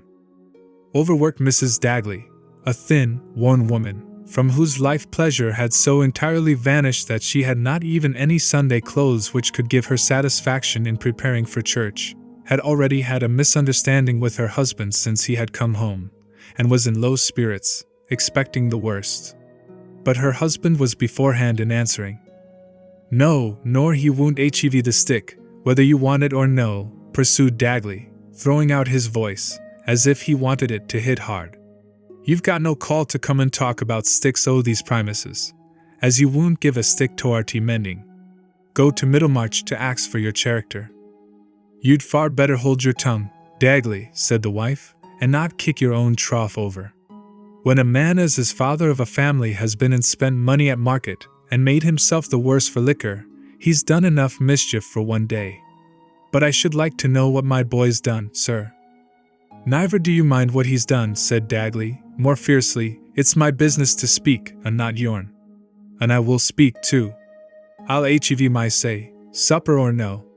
And what I say is, as I've lived yupo your ground from my father and grandfather afore me, and hev dropped our money into't, and me and my children might lie and rot on the ground for top dressin' as we can't find the money to buy, if the king wasn't to put a stop. My good fellow, you're drunk, you know, said Mr. Brooke, confidentially but not judiciously. Another day, he added, turning as if to go. But Dagley immediately fronted him, and Fag at his heels growled low, as his master's voice grew louder and more insulting, while Monk also drew close in silent dignified watch. The laborers on the wagon were pausing to listen, and it seemed wiser to be quite passive than to attempt a ridiculous flight pursued by a bawling man. I'm no more drunk nor you are, nor so much, said Dagley. I can carry my liquor, and I know what I mean.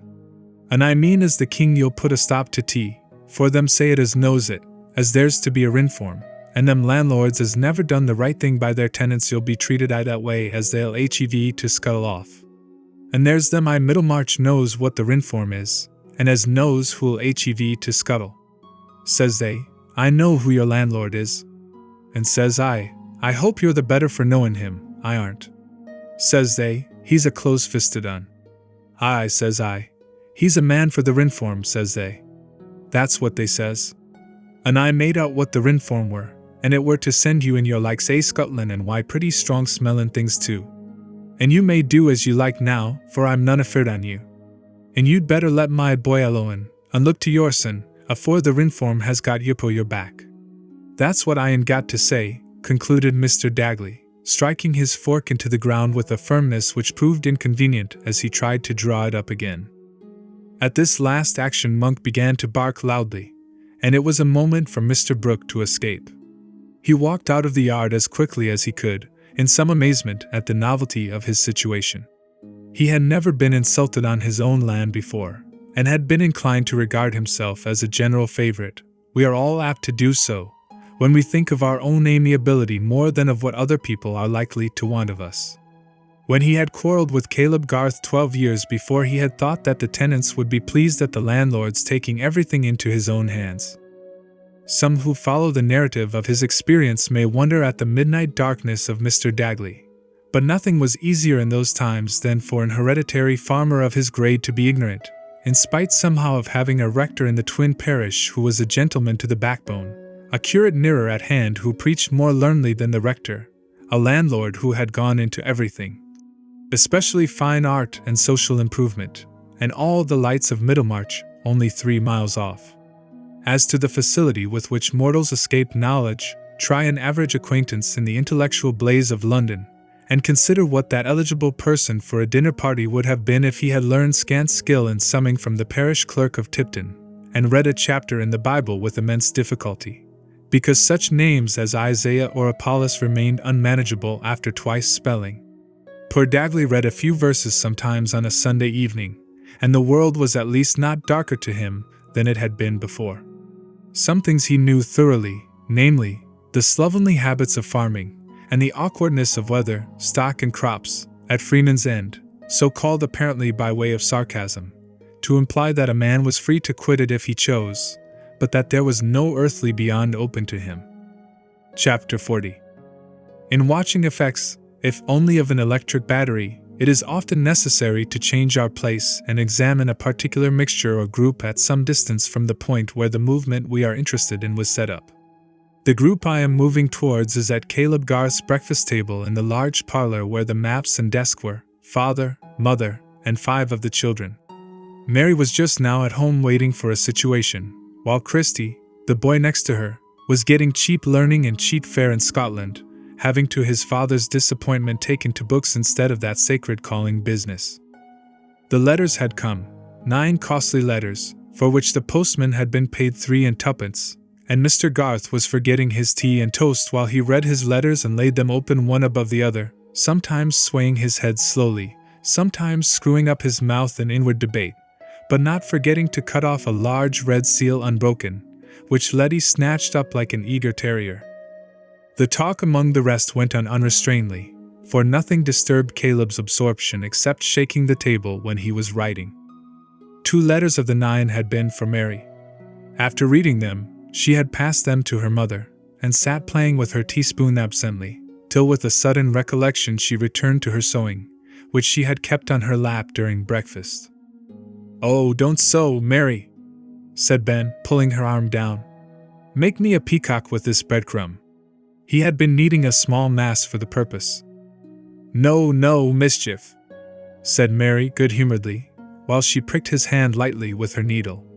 "Try and mold it yourself. You have seen me do it often enough. I must get this sewing done. It is for Rosamond Vincy. She is to be married next week, and she can't be married without this handkerchief." Mary ended merrily, amused with the last notion. "Why can't she, Mary?" said Letty, seriously interested in this mystery, and pushing her head so close to her sister that Mary now turned the threatening needle towards Letty's nose. "Because this is one of a dozen, and without it there would only be 11, said Mary, with a grave air of explanation, so that Letty sank back with a sense of knowledge. "Have you made up your mind, my dear?" said Mrs. Garth, laying the letters down. "I shall go to the school at York," said Mary. "I am less unfit to teach in a school than in a family. I like to teach classes best. And you see, I must teach. There is nothing else to be done." "Teaching seems to me the most delightful work in the world," said Mrs. Garth, with a touch of rebuke in her tone. "I could understand your objection to it if you had not knowledge enough, Mary, or if you disliked children. I suppose we never quite understand why another dislikes what we like, Mother," said Mary, rather curtly. "I am not fond of a schoolroom. I like the outside world better. It is a very inconvenient fault of mine."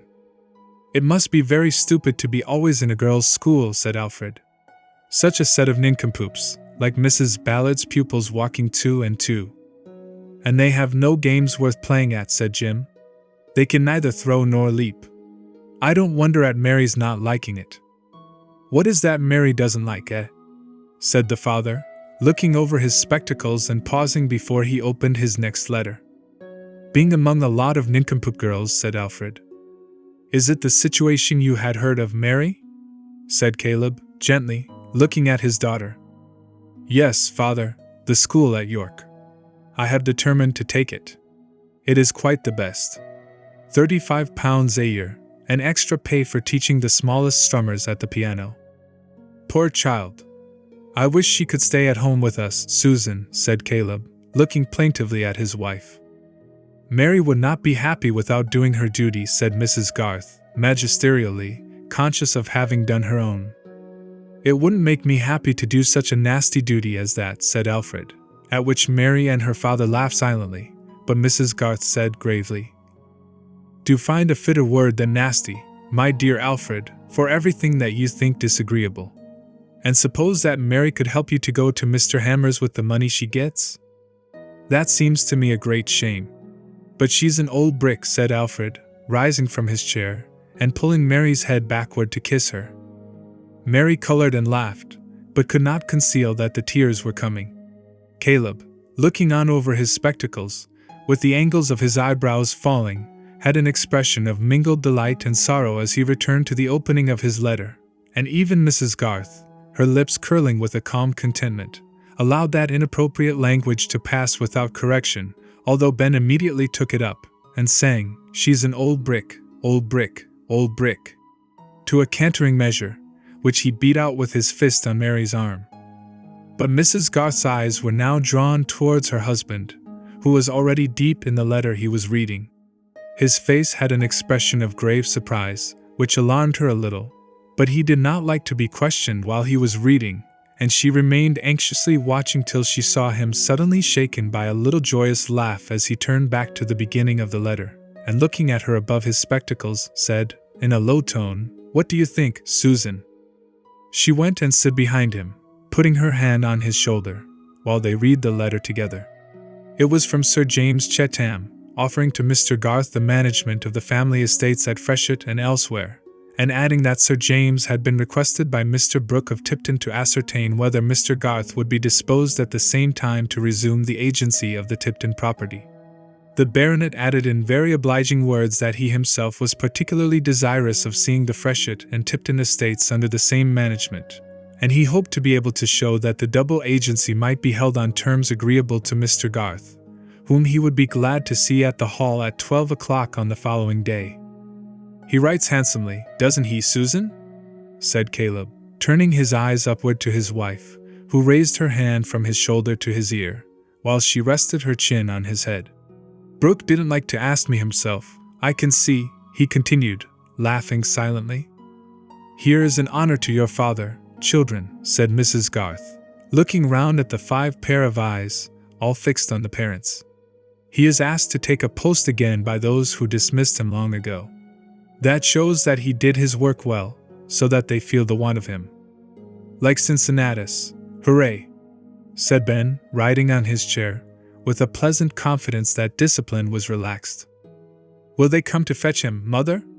said Letty, thinking of the mayor and corporation in their robes. Mrs. Garth patted Letty's head and smiled, but seeing that her husband was gathering up his letters and likely soon to be out of reach in that sanctuary business, she pressed his shoulder and said emphatically, "Now mind you ask fair pay, Caleb." "Oh yes," said Caleb, in a deep voice of assent, as if it would be unreasonable to suppose anything else of him. "It'll come to between 400 and 500, the two together." Then with a little start of remembrance he said, "Mary, write and give up that school. Stay and help your mother. I'm as pleased as Punch, now I've thought of that." No manner could have been less like that of Punch triumphant than Caleb's. But his talents did not lie in finding phrases, though he was very particular about his letter writing, and regarded his wife as a treasury of correct language. There was almost an uproar among the children now, and Mary held up the cambric embroidery towards her mother entreatingly, that it might be put out of reach while the boys dragged her into a dance. Mrs. Garth, in placid joy, began to put the cups and plates together, while Caleb, pushing his chair from the table, as if he were going to move to the desk, still sat holding his letters in his hand and looking on the ground meditatively, stretching out the fingers of his left hand, according to a mute language of his own. At last he said, "It's 1,000 pities Christie didn't take to business, Susan.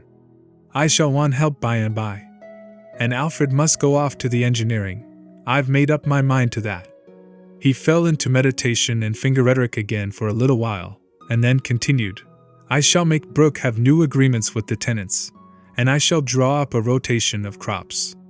And I'll lay a wager we can get fine bricks out of the clay at Bott's Corner. I must look into that. It would cheapen the repairs. It's a fine bit of work, Susan. A man without a family would be glad to do it for nothing." "Mind you don't, though," said his wife, lifting up her finger. "No, no.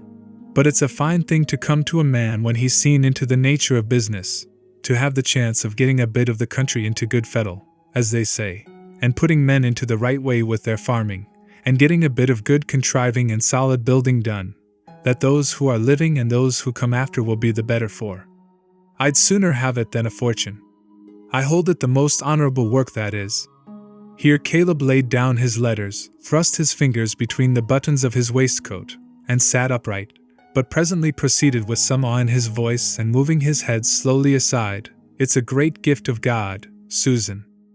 "That it is, Caleb," said his wife, with answering fervor. "And it will be a blessing to your children to have had a father who did such work, a father whose good work remains though his name may be forgotten." She could not say any more to him than about the pay.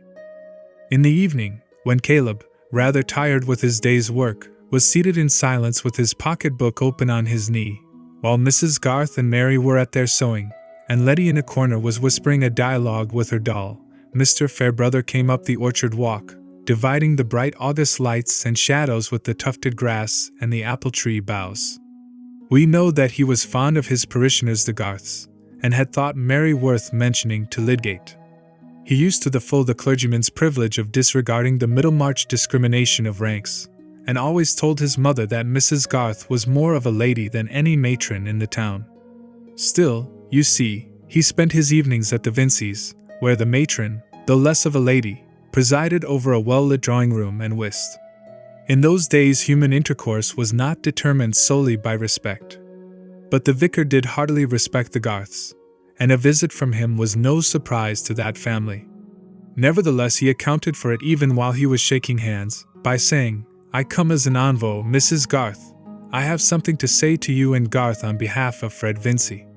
The fact is, poor fellow," he continued, as he seated himself and looked round with his bright glance at the three who were listening to him, "he has taken me into his confidence." Mary's heart beat rather quickly. She wondered how far Fred's confidence had gone. "We haven't seen the lad for months," said Caleb. "I couldn't think what was become of him." "He has been away on a visit," said the vicar, "because home was a little too hot for him, and Lydgate told his mother that the poor fellow must not begin to study yet. But yesterday he came and poured himself out to me. I am very glad he did, because I have seen him grow up from a youngster of 14, and I am so much at home in the house that the children are like nephews and nieces to me. But it is a difficult case to advise upon. However, he has asked me to come and tell you that he is going away, and that he is so miserable about his debt to you, and his inability to pay, that he can't bear to come himself even to bid you goodbye." "Tell him it doesn't signify a farthing," said Caleb, waving his hand. "We've had the pinch and have got over it. And now I'm going to be as rich as a Jew." "Which means," said Mrs. Garth, smiling at the vicar, "that we are going to have enough to bring up the boys well and to keep Mary at home." "What is the treasure trove?" said Mr. Fairbrother. "I'm going to be agent for 2 estates, Freshitt and Tipton, and perhaps for a pretty little bit of land in Lowick besides. It's all the same family connection, and employment spreads like water if it's once set going. It makes me very happy, Mr. Fairbrother." Here Caleb threw back his head a little, and spread his arms on the elbows of his chair, "that I've got an opportunity again with the letting of the land, and carrying out a notion or two with improvements. It's a most uncommonly cramping thing, as I've often told Susan, to sit on horseback and look over the hedges at the wrong thing, and not be able to put your hand to it to make it right. What people do who go into politics I can't think. It drives me almost mad to see mismanagement over only a few hundred acres." It was seldom that Caleb volunteered so long a speech, but his happiness had the effect of mountain air. His eyes were bright, and the words came without effort. "I congratulate you heartily, Garth," said the vicar. "This is the best sort of news I could have had to carry to Fred Vincy, for he dwelt a good deal on the injury he had done you in causing you to part with money, robbing you of it, he said, which you wanted for other purposes. I wish Fred were not such an idle dog. He has some very good points, and his father is a little hard upon him." "Where is he going?" said Mrs. Garth, rather coldly. "He means to try again for his degree, and he is going up to study before term. I have advised him to do that. I don't urge him to enter the church, on the contrary. But if he will go and work so as to pass, that will be some guarantee that he has energy and a will, and he is quite at sea. He doesn't know what else to do. So far he will please his father, and I have promised in the meantime to try and reconcile Vincy to his son's adopting some other line of life. Fred says frankly he is not fit for a clergyman, and I would do anything I could to hinder a man from the fatal step of choosing the wrong profession. He quoted to me what you said, Miss Garth. Do you remember it? Mr. Fairbrother used to say Mary instead of Miss Garth, but it was part of his delicacy to treat her with the more deference because, according to Mrs. Vincy's phrase, she worked for her bread. Mary felt uncomfortable, but determined to take the matter lightly, answered at once, "I have said so many impertinent things to Fred. We are such old playfellows." "You said, according to him, that he would be one of those ridiculous clergymen who help to make the whole clergy ridiculous." "Really, that was so cutting that I felt a little cut myself." Caleb laughed. "She gets her tongue from you, Susan," he said, with some enjoyment. "Not its flippancy, father," said Mary, quickly, fearing that her mother would be displeased. "It is rather too bad of Fred to repeat my flippant speeches to Mr. Fairbrother." "It was certainly a hasty speech, my dear," said Mrs. Garth, with whom speaking evil of dignities was a high misdemeanor. "We should not value our vicar the less because there was a ridiculous curate in the next parish." "There's something in what she says, though," said Caleb, not disposed to have Mary's sharpness undervalued. "A bad workman of any sort makes his fellows mistrusted. Things hang together," he added, looking on the floor and moving his feet uneasily with a sense that words were scantier than thoughts. "Clearly," said the vicar, amused. "By being contemptible we set men's minds to the tune of contempt. I certainly agree with Miss Garth's view of the matter, whether I am condemned by it or not. But as to Fred Vincy, it is only fair he should be excused a little. Old Featherstone's delusive behavior did help to spoil him. There was something quite diabolical in not leaving him a farthing after all. But Fred has the good taste not to dwell on that. And what he cares most about is having offended you, Mrs. Garth. He supposes you will never think well of him again." "I have been disappointed in Fred," said Mrs. Garth, with decision. "But I shall be ready to think well of him again when he gives me good reason to do so." At this point Mary went out of the room, taking Letty with her. "Oh, we must forgive young people when they're sorry," said Caleb, watching Mary close the door. "And as you say, Mr. Fairbrother, there was the very devil in that old man. Now Mary's gone out, I must tell you a thing. It's only known to Susan and me, and you'll not tell it again. The old scoundrel wanted Mary to burn one of the wills the very night he died, when she was sitting up with him by herself, and he offered her a sum of money that he had in the box by him if she would do it. But Mary, you understand, could do no such thing, would not be handling his iron chest, and so on. Now you see, the will he wanted burnt was this last, so that if Mary had done what he wanted, Fred Vincy would have had £10,000. The old man did turn to him at the last. That touches poor Mary close. She couldn't help it. She was in the right to do what she did, but she feels, as she says, much as if she had knocked down somebody's property and broken it against her will, when she was rightfully defending herself. I feel with her somehow, and if I could make any amends to the poor lad, instead of bearing him a grudge for the harm he did us, I should be glad to do it. Now, what is your opinion, sir? Susan doesn't agree with me, she says. Tell what you say, Susan. Mary could not have acted otherwise, even if she had known what would be the effect on Fred, said Mrs. Garth, pausing from her work and looking at Mr. Fairbrother. And she was quite ignorant of it. It seems to me, a loss which falls on another because we have done right is not to lie upon our conscience. The vicar did not answer immediately, and Caleb said, "It's the feeling. The child feels in that way, and I feel with her. You don't mean your horse to tread on a dog when you're backing out of the way, but it goes through you when it's done." "I am sure Mrs. Garth would agree with you there," said Mr. Fairbrother, who for some reason seemed more inclined to ruminate than to speak. "One could hardly say that the feeling you mention about Fred is wrong, or rather, mistaken, though no man ought to make a claim on such feeling." "Well, well," said Caleb, "it's a secret. You will not tell Fred."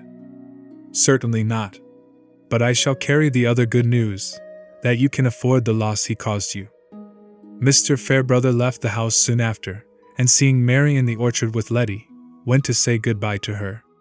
They made a pretty picture in the western light which brought out the brightness of the apples on the old scant-leaved boughs, Mary in her lavender gingham and black ribbons holding a basket, while Letty in her well-worn nankeen picked up the fallen apples. If you want to know more particularly how Mary looked, 10 to 1 you will see a face like hers in the crowded street tomorrow, if you are there on the watch. She will not be among those daughters of Zion who are haughty, and walk with stretched out necks and wanton eyes, mincing as they go. Let all those pass, and fix your eyes on some small plump brownish person of firm but quiet carriage, who looks about her, but does not suppose that anybody is looking at her. If she has a broad face and square brow, well-marked eyebrows and curly dark hair, a certain expression of amusement in her glance which her mouth keeps the secret of, and for the rest features entirely insignificant, take that ordinary but not disagreeable person for a portrait of Mary Garth. If you made her smile, she would show you perfect little teeth. If you made her angry, she would not raise her voice, but would probably say one of the bitterest things you have ever tasted the flavor of. If you did her a kindness, she would never forget it. Mary admired the keen-faced handsome little vicar in his well-brushed threadbare clothes more than any man she had had the opportunity of knowing. She had never heard him say a foolish thing, though she knew that he did unwise ones, and perhaps foolish sayings were more objectionable to her than any of Mr. Fairbrother's unwise doings. At least, it was remarkable that the actual imperfections of the vicar's clerical character never seemed to call forth the same scorn and dislike which she showed beforehand for the predicted imperfections of the clerical character sustained by Fred Vincy.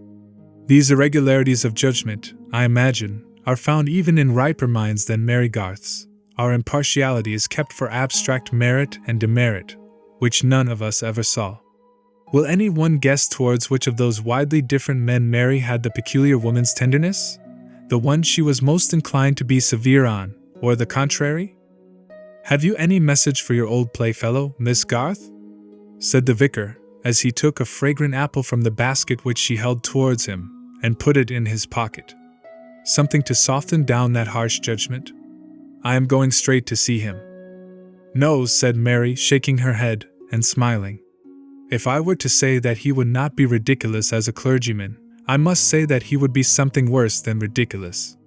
But I am very glad to hear that he is going away to work. On the other hand, I am very glad to hear that you are not going away to work.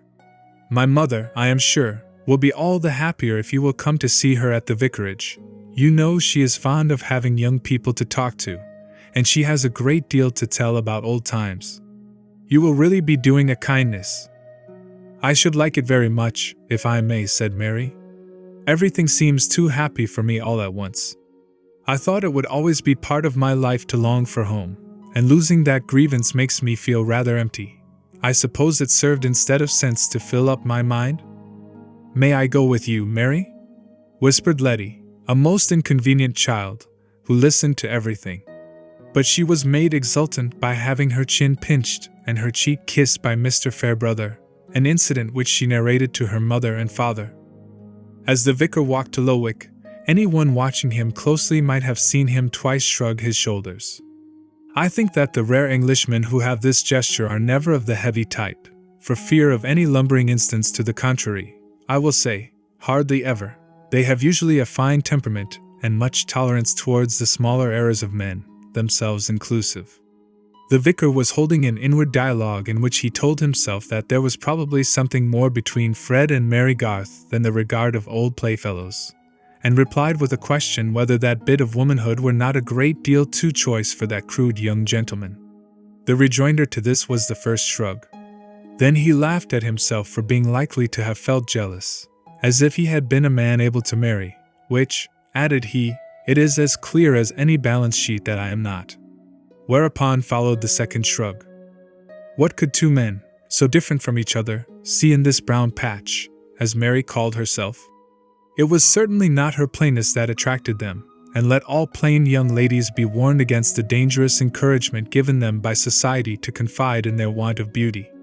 A human being in this aged nation of ours is a very wonderful whole, the slow creation of long interchanging influences, and charm is a result of two such wholes, the one loving and the one loved.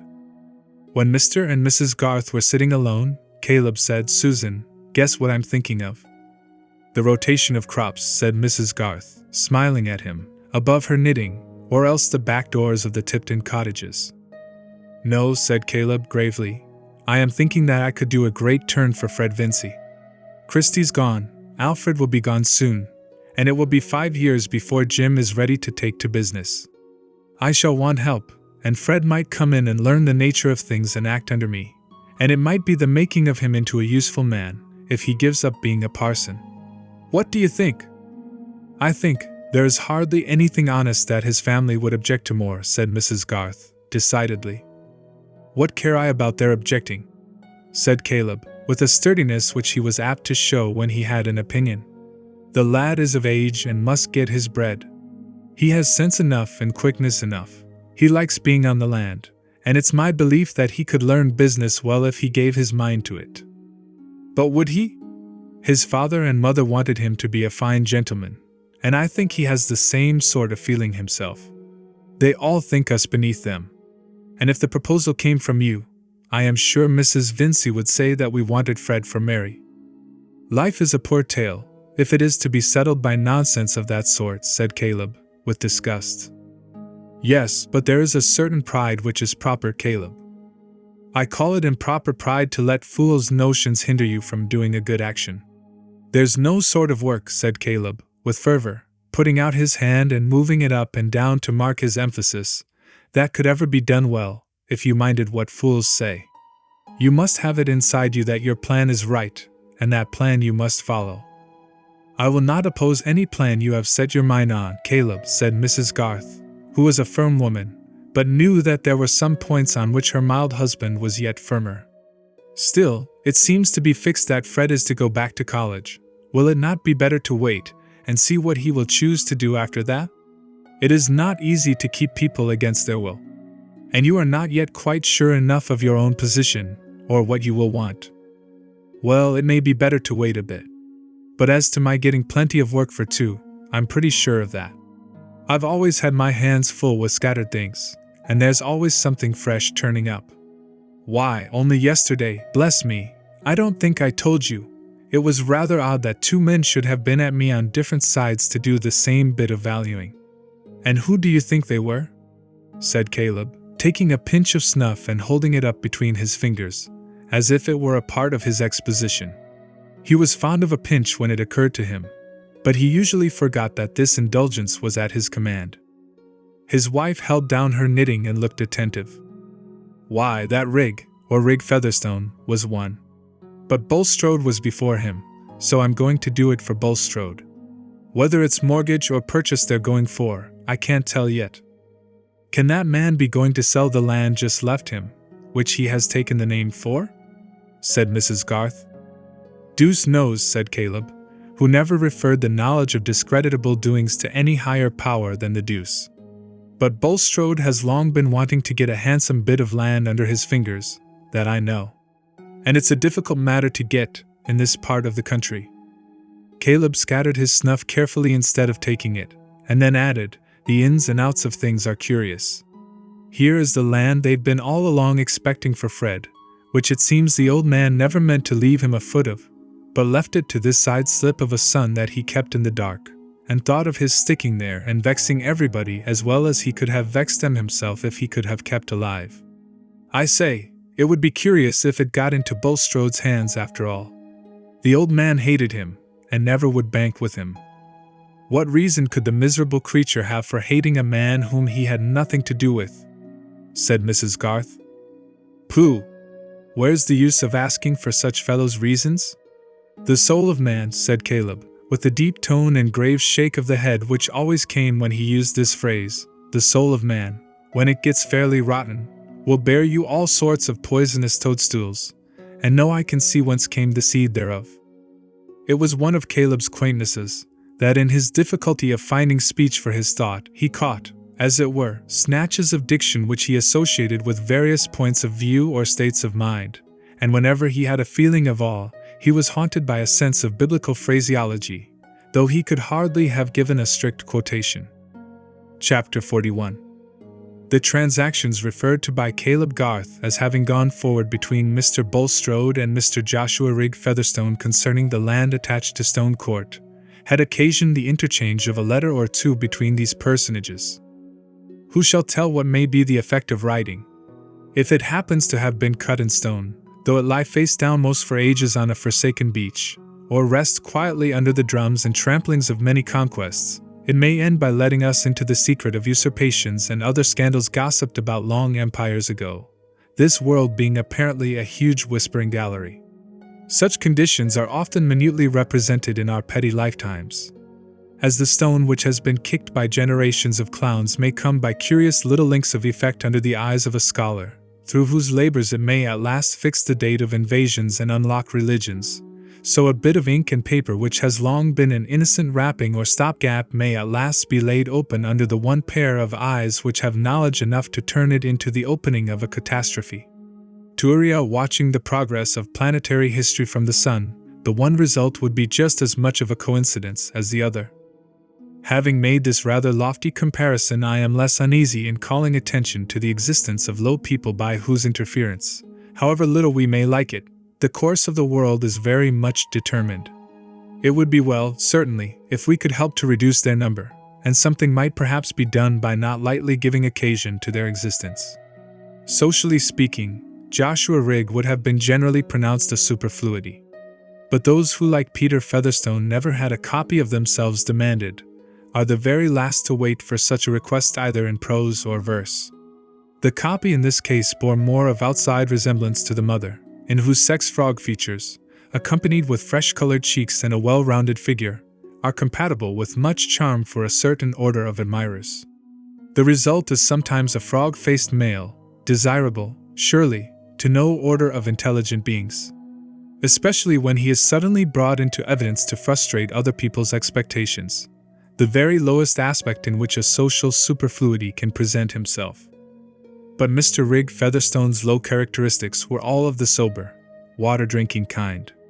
From the earliest to the latest hour of the day he was always as sleek, neat, and cool as the frog he resembled, and old Peter had secretly chuckled over an offshoot almost more calculating, and far more imperturbable, than himself.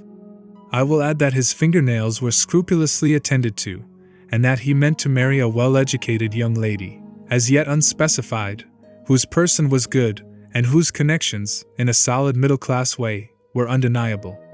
Thus his nails and modesty were comparable to those of most gentlemen, though his ambition had been educated only by the opportunities of a clerk and accountant in the smaller commercial houses of a seaport. He thought the rural Featherstones very simple, absurd people, and they in their turn regarded his bringing up in a seaport town as an exaggeration of the monstrosity that their brother Peter, and still more Peter's property, should have had such belongings. The garden and gravel approach, as seen from the two windows of the wainscoted parlor at Stone Court, were never in better trim than now, when Mr. Rigg Featherstone stood, with his hands behind him, looking out on these grounds as their master. But it seemed doubtful whether he looked out for the sake of contemplation or of turning his back to a person who stood in the middle of the room, with his legs considerably apart, and his hands in his trouser pockets. A person in all respects a contrast to the sleek and cool Rigg. He was a man obviously on the way towards 60, very florid and hairy, with much grey in his bushy whiskers and thick curly hair, a stoutish body which showed to disadvantage the somewhat worn joinings of his clothes, and the air of a swaggerer, who would aim at being noticeable even at a show of fireworks, regarding his own remarks on any other person's performance as likely to be more interesting than the performance itself. His name was John Raffles, and he sometimes wrote jocosely WG after his signature, observing when he did so that he was once taught by Leonard Lamb of Finsbury, who wrote BA after his name, and that he, Raffles, originated the witticism of calling that celebrated principal Balaam. Such were the appearance and mental flavor of Mr. Raffles, both of which seemed to have a stale odor of travelers' rooms in the commercial hotels of that period. "Come now, Josh," he was saying, in a full rumbling tone, "look at it in this light. Here is your poor mother going into the vale of years, and you could afford something handsome now to make her comfortable." "Not while you live." "Nothing would make her comfortable while you live," returned Rigg, in his cool high voice. "What I give her, you'll take. You bear me a grudge, Josh, that I know. But come, now, as between man and man, without humbug, a little capital might enable me to make a first-rate thing of the shop. The tobacco trade is growing. I should cut my own nose off and not doing the best I could at it. I should stick to it like a flea to a fleece for my own sake. I should always be on the spot. And nothing would make your poor mother so happy. I've pretty well done with my wild oats, turned 55. I want to settle down in my chimney corner. And if I once buckled to the tobacco trade, I could bring an amount of brains and experience to bear on it that would not be found elsewhere in a hurry. I don't want to be bothering you one time after another, but to get things once for all into the right channel. Consider that, Josh, as between man, and with your poor mother to be made easy for her life. I was always fond of the old woman, by Jove." "Have you done?" said Mr. Rigg quietly, without looking away from the window. "Yes, I've done," said Raffles, taking hold of his hat which stood before him on the table, and giving it a sort of oratorical push. "Then just listen to me. The more you say anything, the less I shall believe it. The more you want me to do a thing, the more reason I shall have for never doing it. Do you think I mean to forget your kicking me when I was a lad, and eating all the best victual away from me and my mother? Do you think I forget your always coming home to sell and pocket everything, and going off again leaving us in the lurch? I should be glad to see you whipped at the cart-tail. My mother was a fool to you. She'd no right to give me a father-in-law, and she's been punished for it. She shall have her weekly allowance paid and no more, and that shall be stopped if you dare to come on to these premises again, or to come into this country after me again. The next time you show yourself inside the gates here, you shall be driven off with the dogs and the wagoner's whip." As Rigg pronounced the last words, he turned round and looked at Raffles with his prominent frozen eyes. The contrast was as striking as it could have been 18 years before, when Rigg was a most unengaging, kickable boy, and Raffles was the rather thick-set Adonis of barrooms and back parlors. But the advantage now was on the side of Rigg, and auditors of this conversation might probably have expected that Raffles would retire with the air of a defeated dog. Not at all. He made a grimace which was habitual with him whenever he was out in a game, then subsided into a laugh, and drew a brandy flask from his pocket. "Come, Josh," he said, in a cajoling tone, "give us a spoonful of brandy, and a sovereign to pay the way back, and I'll go. Honor bright. I'll go like a bullet, by Jove." "Mind," said Rigg, drawing out a bunch of keys, "if I ever see you again, I shan't speak to you. I don't own you any more than if I saw a crow, and if you want to own me you'll get nothing by it but a character for being what you are, a spiteful, brassy, bullying rogue." "That's a pity, now, Josh," said Raffles, affecting to scratch his head and wrinkle his brows upward as if he were nonplussed.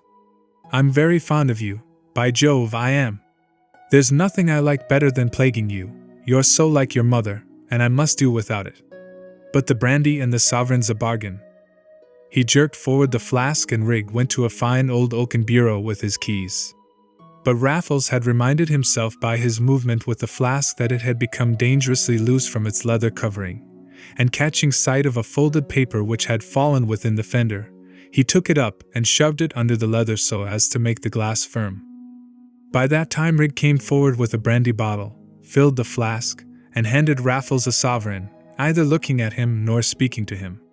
After locking up the bureau again, He walked to the window and gazed out as impassively as he had done at the beginning of the interview, while Raffles took a small allowance from the flask, screwed it up, and deposited it in his side pocket, with provoking slowness, making a grimace at his stepson's back. "Farewell, Josh, and if forever," said Raffles, turning back his head as he opened the door. Riggs saw him leave the grounds and enter the lane. The grey day had turned to a light drizzling rain, which freshened the hedgerows and the grassy borders of the byroads, and hastened the labourers who were loading the last shocks of corn. Raffles, walking with the uneasy gait of a town loiterer obliged to do a bit of country journeying on foot, looked as incongruous amid this moist rural quiet and industry as if he had been a baboon escaped from a menagerie.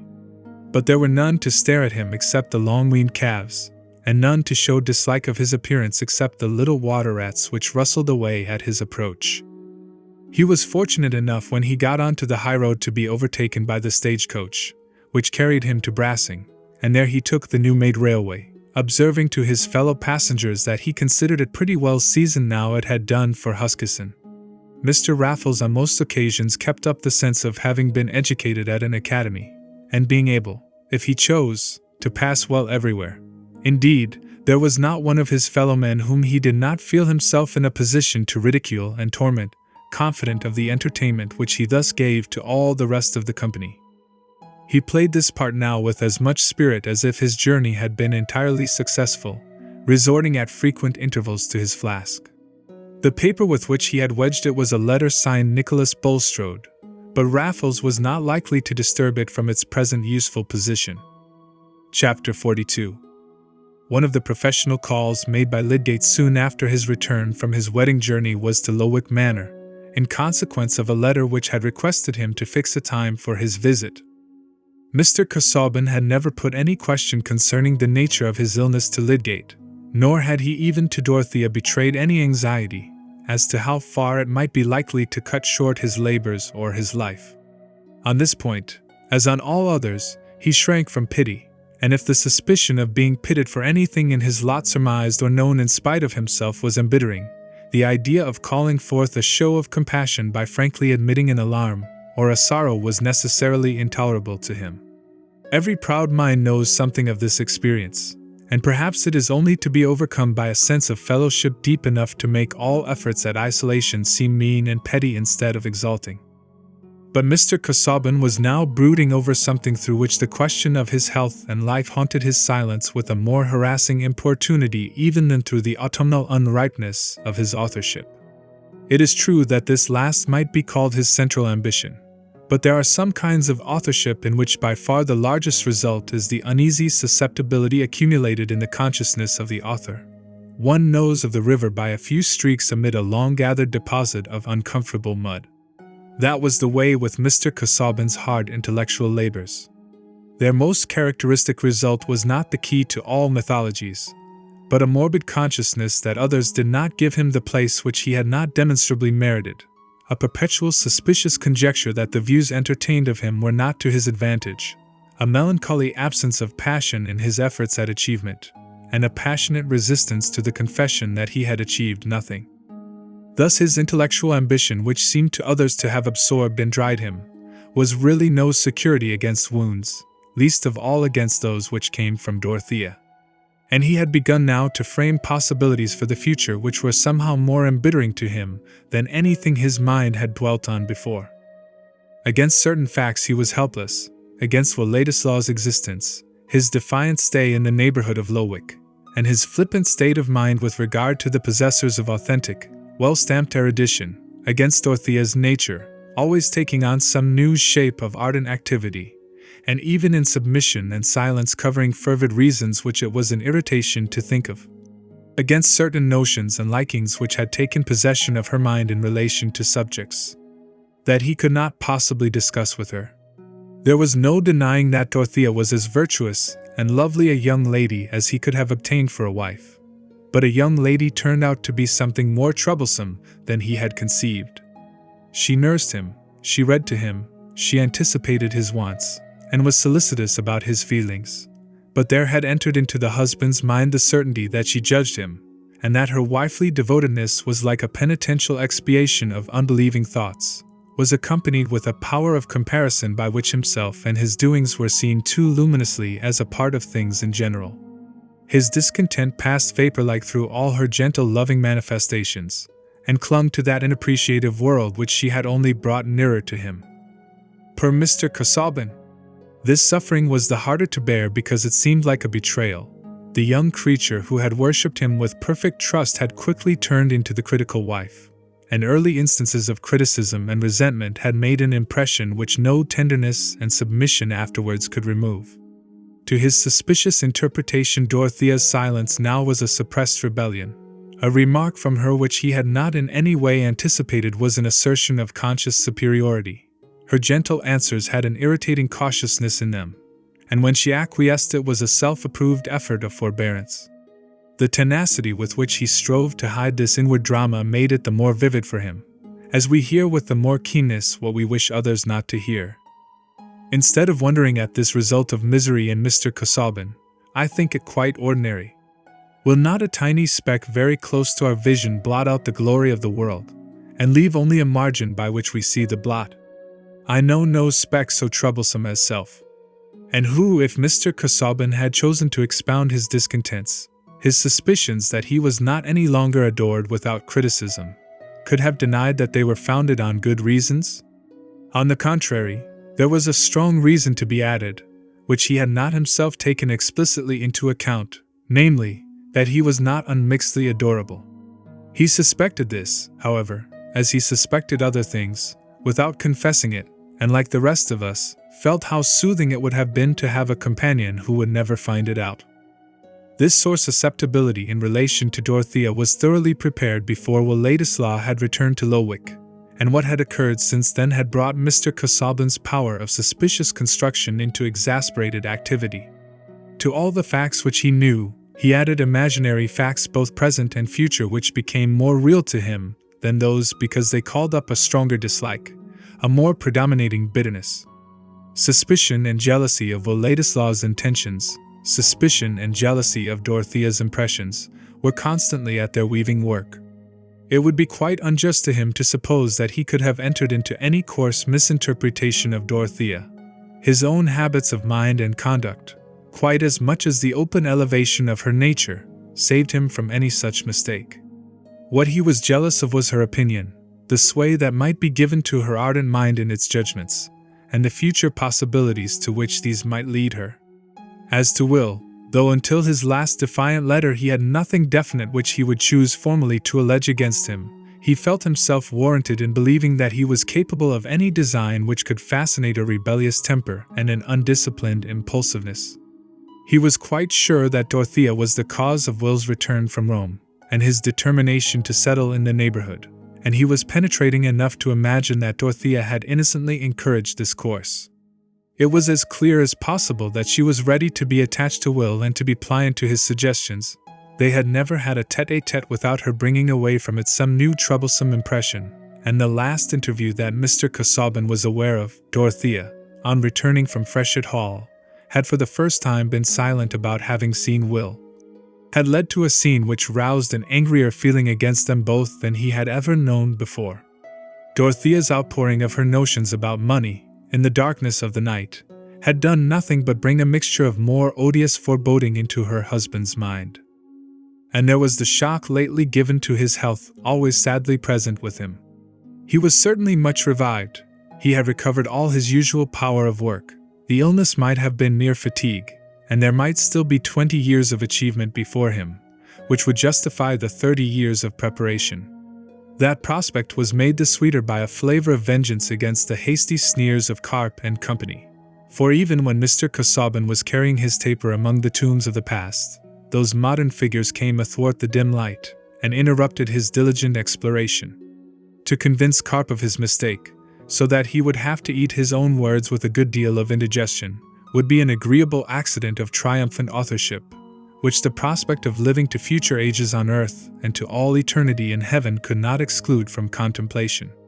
Since, thus, the provision of his own unending bliss could not nullify the bitter savors of irritated jealousy and vindictiveness, It is the less surprising that the probability of a transient earthly bliss for other persons, when he himself should have entered into glory, had not a potently sweetening effect. If the truth should be that some undermining disease was at work within him, there might be large opportunity for some people to be the happier when he was gone. And if one of those people should be Ladislaw, Mr. Casaubon objected so strongly that it seemed as if the annoyance would make part of his disembodied existence. This is a very bare and therefore a very incomplete way of putting the case. The human soul moves in many channels, and Mr. Casaubon, we know, had a sense of rectitude and an honorable pride in satisfying the requirements of honor, which compelled him to find other reasons for his conduct than those of jealousy and vindictiveness. The way in which Mr. Casaubon put the case was this: in marrying Dorothea Brooke I had to care for her well-being in case of my death. But well-being is not to be secured by ample, independent possession of property. On the contrary, occasions might arise in which such possession might expose her to the more danger. She is ready prey to any man who knows how to play adroitly either on her affectionate ardor or her quixotic enthusiasm, and a man stands by with that very intention in his mind, a man with no other principle than transient caprice, and who has a personal animosity towards me. I am sure of it, an animosity which is fed by the consciousness of his ingratitude, and which he has constantly vented in ridicule, of which I am as well assured as if I had heard it. Even if I live I shall not be without uneasiness as to what he may attempt through indirect influence. This man has gained Dorothea's ear. He has fascinated her attention. He has evidently tried to impress her mind with the notion that he has claims beyond anything I have done for him. If I die, and he is waiting here on the watch for that, he will persuade her to marry him. That would be calamity for her, and success for him. She would not think it calamity. He would make her believe anything. She has a tendency to a moderate attachment, which she inwardly reproaches me for not responding to, and already her mind is occupied with his fortunes. He thinks of an easy conquest, and of entering into my nest. That I will hinder. Such a marriage would be fatal to Dorothea. Has he ever persisted in anything except from contradiction? In knowledge he has always tried to be showy at small cost. In religion he could be, as long as it suited him, the facile echo of Dorothea's vagaries. When was sciolism ever dissociated from laxity? I utterly distrust his morals, and it is my duty to hinder to the utmost the fulfillment of his designs. The arrangements made by Mr. Casaubon on his marriage left strong measures open to him, but in ruminating on them his mind inevitably dwelt so much on the probabilities of his own life that the longing to get the nearest possible calculation had at last overcome his proud reticence, and had determined him to ask Lydgate's opinion as to the nature of his illness. He had mentioned to Dorothea that Lydgate was coming by appointment at 3:30, and in answer to her anxious question, whether he had felt ill, replied, "No, I merely wished to have his opinion concerning some habitual symptoms." "You need not see him, my dear. I shall give orders that he may be sent to me in the yew tree walk, where I shall be taking my usual exercise." When Lydgate entered the yew tree walk he saw Mr. Casaubon slowly receding with his hands behind him according to his habit, and his head bent forward. It was a lovely afternoon. The leaves from the lofty limes were falling silently across the somber evergreens, while the lights and shadows slept side by side. There was no sound but the cawing of the rooks, which to the accustomed ear is a lullaby, or that last solemn lullaby, a dirge. Lydgate, conscious of an energetic frame in its prime, felt some compassion when the figure which he was likely soon to overtake turned round, and in advancing towards him showed more markedly than ever the signs of premature age, the student's bent shoulders, the emaciated limbs, and the melancholy lines of the mouth. Poor fellow, he thought, some men with his years are like lions. One can tell nothing of their age except that they are full grown. "Mr. Lydgate," said Mr. Casaubon, with his invariably polite air, "I am exceedingly obliged to you for your punctuality. We will, if you please, carry on our conversation in walking to and fro. I hope your wish to see me is not due to the return of unpleasant symptoms," said Lydgate, filling up a pause. "Not immediately, no. In order to account for that wish I must mention, what it were otherwise needless to refer to, that my life, on all collateral accounts insignificant, derives a possible importance from the incompleteness of labors which have extended through all its best years. In short, I have long had on hand a work which I would fain leave behind me in such a state, at least, that it might be committed to the press by others. Were I assured that this is the utmost I can reasonably expect, that assurance would be a useful circumscription of my attempts, and a guide in both the positive and negative determination of my course. Here Mr. Casaubon paused, removed one hand from his back and thrust it between the buttons of his single-breasted coat. To a mind largely instructed in the human destiny, hardly anything could be more interesting than the inward conflict implied in his formal measured address, delivered with the usual sing-song and motion of the head. Nay, are there many situations more sublimely tragic than the struggle of the soul with the demand to renounce a work which has been all the significance of its life, a significance which is to vanish as the waters which come and go where no man has need of them? But there was nothing to strike others as sublime about Mr. Casaubon, and Lydgate, who had some contempt at hand for feudal scholarship, felt a little amusement mingling with his pity. He was at present too ill acquainted with disaster to enter into the pathos of a lot where everything is below the level of tragedy except the passionate egoism of the sufferer. "You refer to the possible hindrances from want of health?" he said, wishing to help forward Mr. Casaubon's purpose, which seemed to be clogged by some hesitation. "I do. You have not implied to me that the symptoms which, I am bound to testify, you watched with scrupulous care, were those of a fatal disease. But were it so, Mr. Lydgate, I should desire to know the truth without reservation, and I appeal to you for an exact statement of your conclusions. I request it as a friendly service. If you can tell me that my life is not threatened by anything else than ordinary casualties, I shall rejoice, on grounds which I have already indicated. If not, knowledge of the truth is even more important to me." "Then I can no longer hesitate as to my course," said Lydgate. "But the first thing I must impress on you is that my conclusions are doubly uncertain. Uncertain not only because of my fallibility, but because diseases of the heart are eminently difficult to found predictions on. In any case, one can hardly increase appreciably the tremendous uncertainty of life." Mr. Casaubon winced perceptibly, but bowed. "I believe that you are suffering from what is called fatty degeneration of the heart, a disease which was first divined and explored by Laennec, the man who gave us the stethoscope, not so very many years ago. A good deal of experience, a more lengthened observation, is wanting on the subject. But after what you have said, it is my duty to tell you that death from this disease is often sudden. At the same time, no such result can be predicted. Your condition may be consistent with a tolerably comfortable life for another 15 years, or even more. I could add no information to this beyond anatomical or medical details, which would leave expectation at precisely the same point." Lydgate's instinct was fine enough to tell him that plain speech, quite free from ostentatious caution, would be felt by Mr. Casaubon as a tribute of respect. "I thank you, Mr. Lydgate," said Mr. Casaubon, after a moment's pause. "One thing more I have still to ask.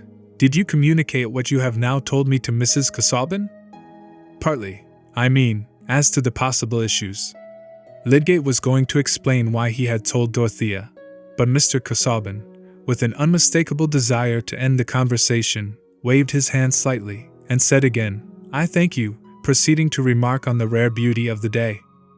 Lydgate, certain that his patient wished to be alone, soon left him, and the black figure with hands behind and head bent forward continued to pace the walk where the dark yew trees gave him a mute companionship in melancholy, and the little shadows of bird or leaf that fleeted across the aisles of sunlight stole along in silence as in the presence of a sorrow.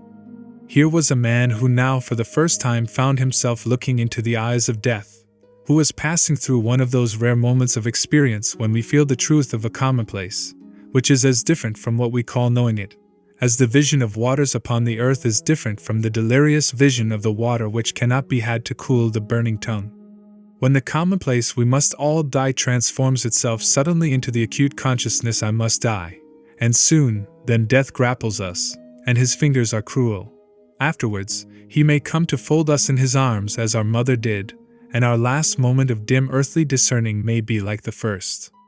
To Mr. Casaubon now, It was as if he suddenly found himself on the dark river brink and heard the plash of the oncoming oar, not discerning the forms, but expecting the summons. In such an hour the mind does not change its lifelong bias, but carries it onward in imagination to the other side of death, gazing backward, perhaps with the divine calm of beneficence, perhaps with the petty anxieties of self-assertion. What was Mr. Casaubon's bias his acts will give us a clue to.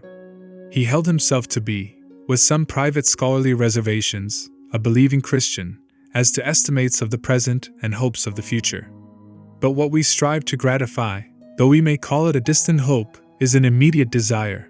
The future estate for which men drudge up city alleys exists already in their imagination and love.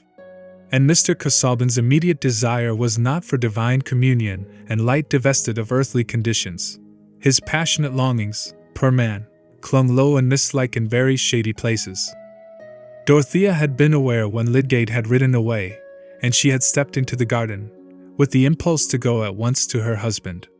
But she hesitated, fearing to offend him by obtruding herself, for her ardor, continually repulsed, served, with her intense memory, to heighten her dread, as thwarted energy subsides into a shudder, and she wandered slowly round the nearer clumps of trees until she saw him advancing.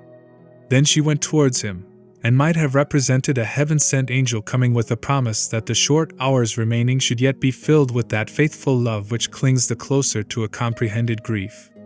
His glance in reply to hers was so chill that she felt her timidity increased, yet she turned and passed her hand through his arm. Mr. Casaubon kept his hands behind him and allowed her pliant arm to cling with difficulty against his rigid arm. There was something horrible to Dorothea in the sensation which this unresponsive hardness inflicted on her. That is a strong word, but not too strong. It is in these acts called trivialities that the seeds of joy are forever wasted, until men and women look round with haggard faces at the devastation their own waste has made, and say, "The earth bears no harvest of sweetness," calling their denial knowledge. You may ask why, in the name of manliness, Mr. Casaubon should have behaved in that way. Consider that his was a mind which shrank from pity. Have you ever watched in such a mind the effect of a suspicion that what is pressing it as a grief may be really a source of contentment, either actual or future, to the being who already offends by pitying? Besides, he knew little of Dorothea's sensations, and had not reflected that on such an occasion as the present they were comparable in strength to his own sensibilities about Carp's criticisms. Dorothea did not withdraw her arm, but she could not venture to speak. Mr. Casaubon did not say, "I wish to be alone," but he directed his steps in silence towards the house, and as they entered by the glass door on this eastern side, Dorothea withdrew her arm and lingered on the matting, that she might leave her husband quite free. He entered the library and shut himself in, alone with his sorrow. She went up to her boudoir. The open bow window let in the serene glory of the afternoon lying in the avenue, where the lime trees cast long shadows. But Dorothea knew nothing of the scene. She threw herself on a chair, not heeding that she was in the dazzling sun rays. If there were discomfort in that, how could she tell that it was not part of her inward misery? She was in the reaction of a rebellious anger stronger than any she had felt since her marriage. Instead of tears there came words. "What have I done? What am I, that he should treat me so? He never knows what is in my mind. He never cares. What is the use of anything I do? He wishes he had never married me." She began to hear herself, and was checked into stillness. Like one who has lost his way and is weary, she sat and saw as in one glance all the paths of her young hope which she should never find again. And just as clearly in the miserable light she saw her own and her husband's solitude, how they walked apart so that she was obliged to survey him. If he had drawn her towards him, she would never have surveyed him, never have said, "Is he worth living for?" but would have felt him simply a part of her own life. Now she said bitterly, "It is his fault, not mine." In the jar of her whole being, pity was overthrown. Was it her fault that she had believed in him, had believed in his worthiness? And what, exactly, was he? She was able enough to estimate him, she who waited on his glances with trembling, and shut her best soul in prison, paying it only hidden visits, that she might be petty enough to please him.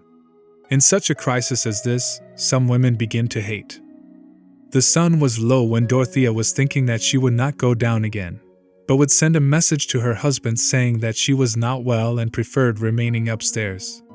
She had never deliberately allowed her resentment to govern her in this way before, but she believed now that she could not see him again without telling him the truth about her feeling, and she must wait till she could do it without interruption. He might wonder and be hurt at her message. It was good that he should wonder and be hurt. Her anger said, as anger is apt to say, that God was with her, that all heaven, though it were crowded with spirits watching them, must be on her side.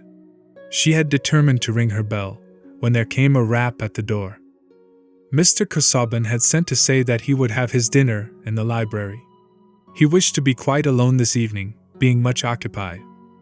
"I shall not dine, then, Tantrip." "Oh, madam, let me bring you a little something?" "No, I am not well. Get everything ready in my dressing room, but pray do not disturb me again." Dorothea sat almost motionless in her meditative struggle, while the evening slowly deepened into night. But the struggle changed continually, as that of a man who begins with a movement towards striking and ends with conquering his desire to strike. The energy that would animate a crime is not more than is wanted to inspire a resolved submission, when the noble habit of the soul reasserts itself. That thought with which Dorothea had gone out to meet her husband, her conviction that he had been asking about the possible arrest of all his work, and that the answer must have wrung his heart, could not be long without rising beside the image of him, like a shadowy monitor looking at her anger with sad remonstrance. It cost her a litany of pictured sorrows and of silent cries that she might be the mercy for those sorrows. But the resolved submission did come, and when the house was still, and she knew that it was near the time when Mr. Casaubon habitually went to rest, she opened her door gently, and stood outside in the darkness waiting for his coming upstairs with a light in his hand. If he did not come soon, she thought that she would go down, and even risk incurring another pang. She would never again expect anything else. But she did hear the library door open, and slowly the light advanced up the staircase without noise from the footsteps on the carpet. When her husband stood opposite to her, she saw that his face was more haggard. He started slightly on seeing her, and she looked up at him beseechingly, without speaking. "Dorothea," he said, with a gentle surprise in his tone. "Were you waiting for me?" "Yes, I did not like to disturb you." "Come, my dear, come. You are young, and need not to extend your life by watching." When the kind, quiet melancholy of that speech fell on Dorothea's ears, she felt something like the thankfulness that might well up in us if we had narrowly escaped hurting a lambed creature. She put her hand into her husband's, and they went along the broad corridor together.